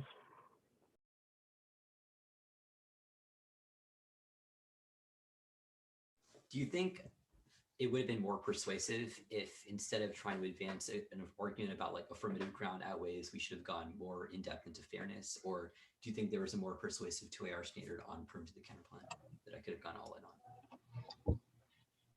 I mean, abstractly, yes. I mean, so AF ground and fairness are like similar in the sense that the reason AF ground is important is that it'd be unfair if the neg get better ground or preparation advantages over the neg. They had kind of a better slate of options to choose from. But I mean, by fairness, I think you mean the more debate doesn't actually shape what policy options will happen. It just like is a game that we play, and so it's absurd or kind of structurally disallowed to give one side an advantage over the other. In this 2AR, it's not, I don't think, viable because you haven't really responded to their characterizations of the 1AC as having set up or opened the door to all of this, the way we talk about policy shapes policy implementation down the road kind of stuff. And I actually think you could have counter-narrated the 1AC cards as like, these are preempts to critiques. We actually do not think that this happens. We've said that even if you win a very common critique argument, we think this is the way it would happen. But without that earlier in the debate, I feel like it's a little bit difficult to make that your 2AR in this debate. So I would have just focused on fairness or like AF ground or whatever, key to education. Like your model does not cause debates over the harm reduction pick. It causes debates over the pick out of the 7th unhighlighted ward, which means that even if those debates over justifications for harm reduction were good, that's not what they're defending. They're defending a different model entirely that negs will exploit mercilessly, unfortunately. And so you should be like, they do not have any other counter interpretation, even if you think it's reasonable against this F, that's not what they said. And then answer the neg flex thing, and kind of answer the fairness outweighs education thing. And then I feel like you're in business. But it takes a little bit of time and just housekeeping everywhere to kind of do that definitively. And then I guess for Bernard, I'm guessing you probably, and just in general, it's good advice too. A lot of judges kind of believe in judge kick, and it's not discussed earlier. Make sure you set up the what happens if you win the perm, why the AF outweighs the squo, even if they win other stuff or discursive competition. So do you think the 2AR should have even got into like the stats and probabilistic forecasting good stuff? Well, just real quick, sorry. I think the pairing is about to come out. You should go, Coppell. Do your strike card. Congrats. Yeah. Thank you for judging and great bagel. Good luck. For me, I would have made the 2AR 5 minutes competition despite everything else. Yeah. The cards, they have like just better cards than you guys in this. Like you did a valiant effort to like try to like flex like some of these cards are better, but I actually totally agreed with what Arvin just said in terms of like you have cards that use stats, but they don't really justify the utility of using those, especially in a persuasive communication context. Well, thank you for judging. Thanks for all the comments. Yep, thank you.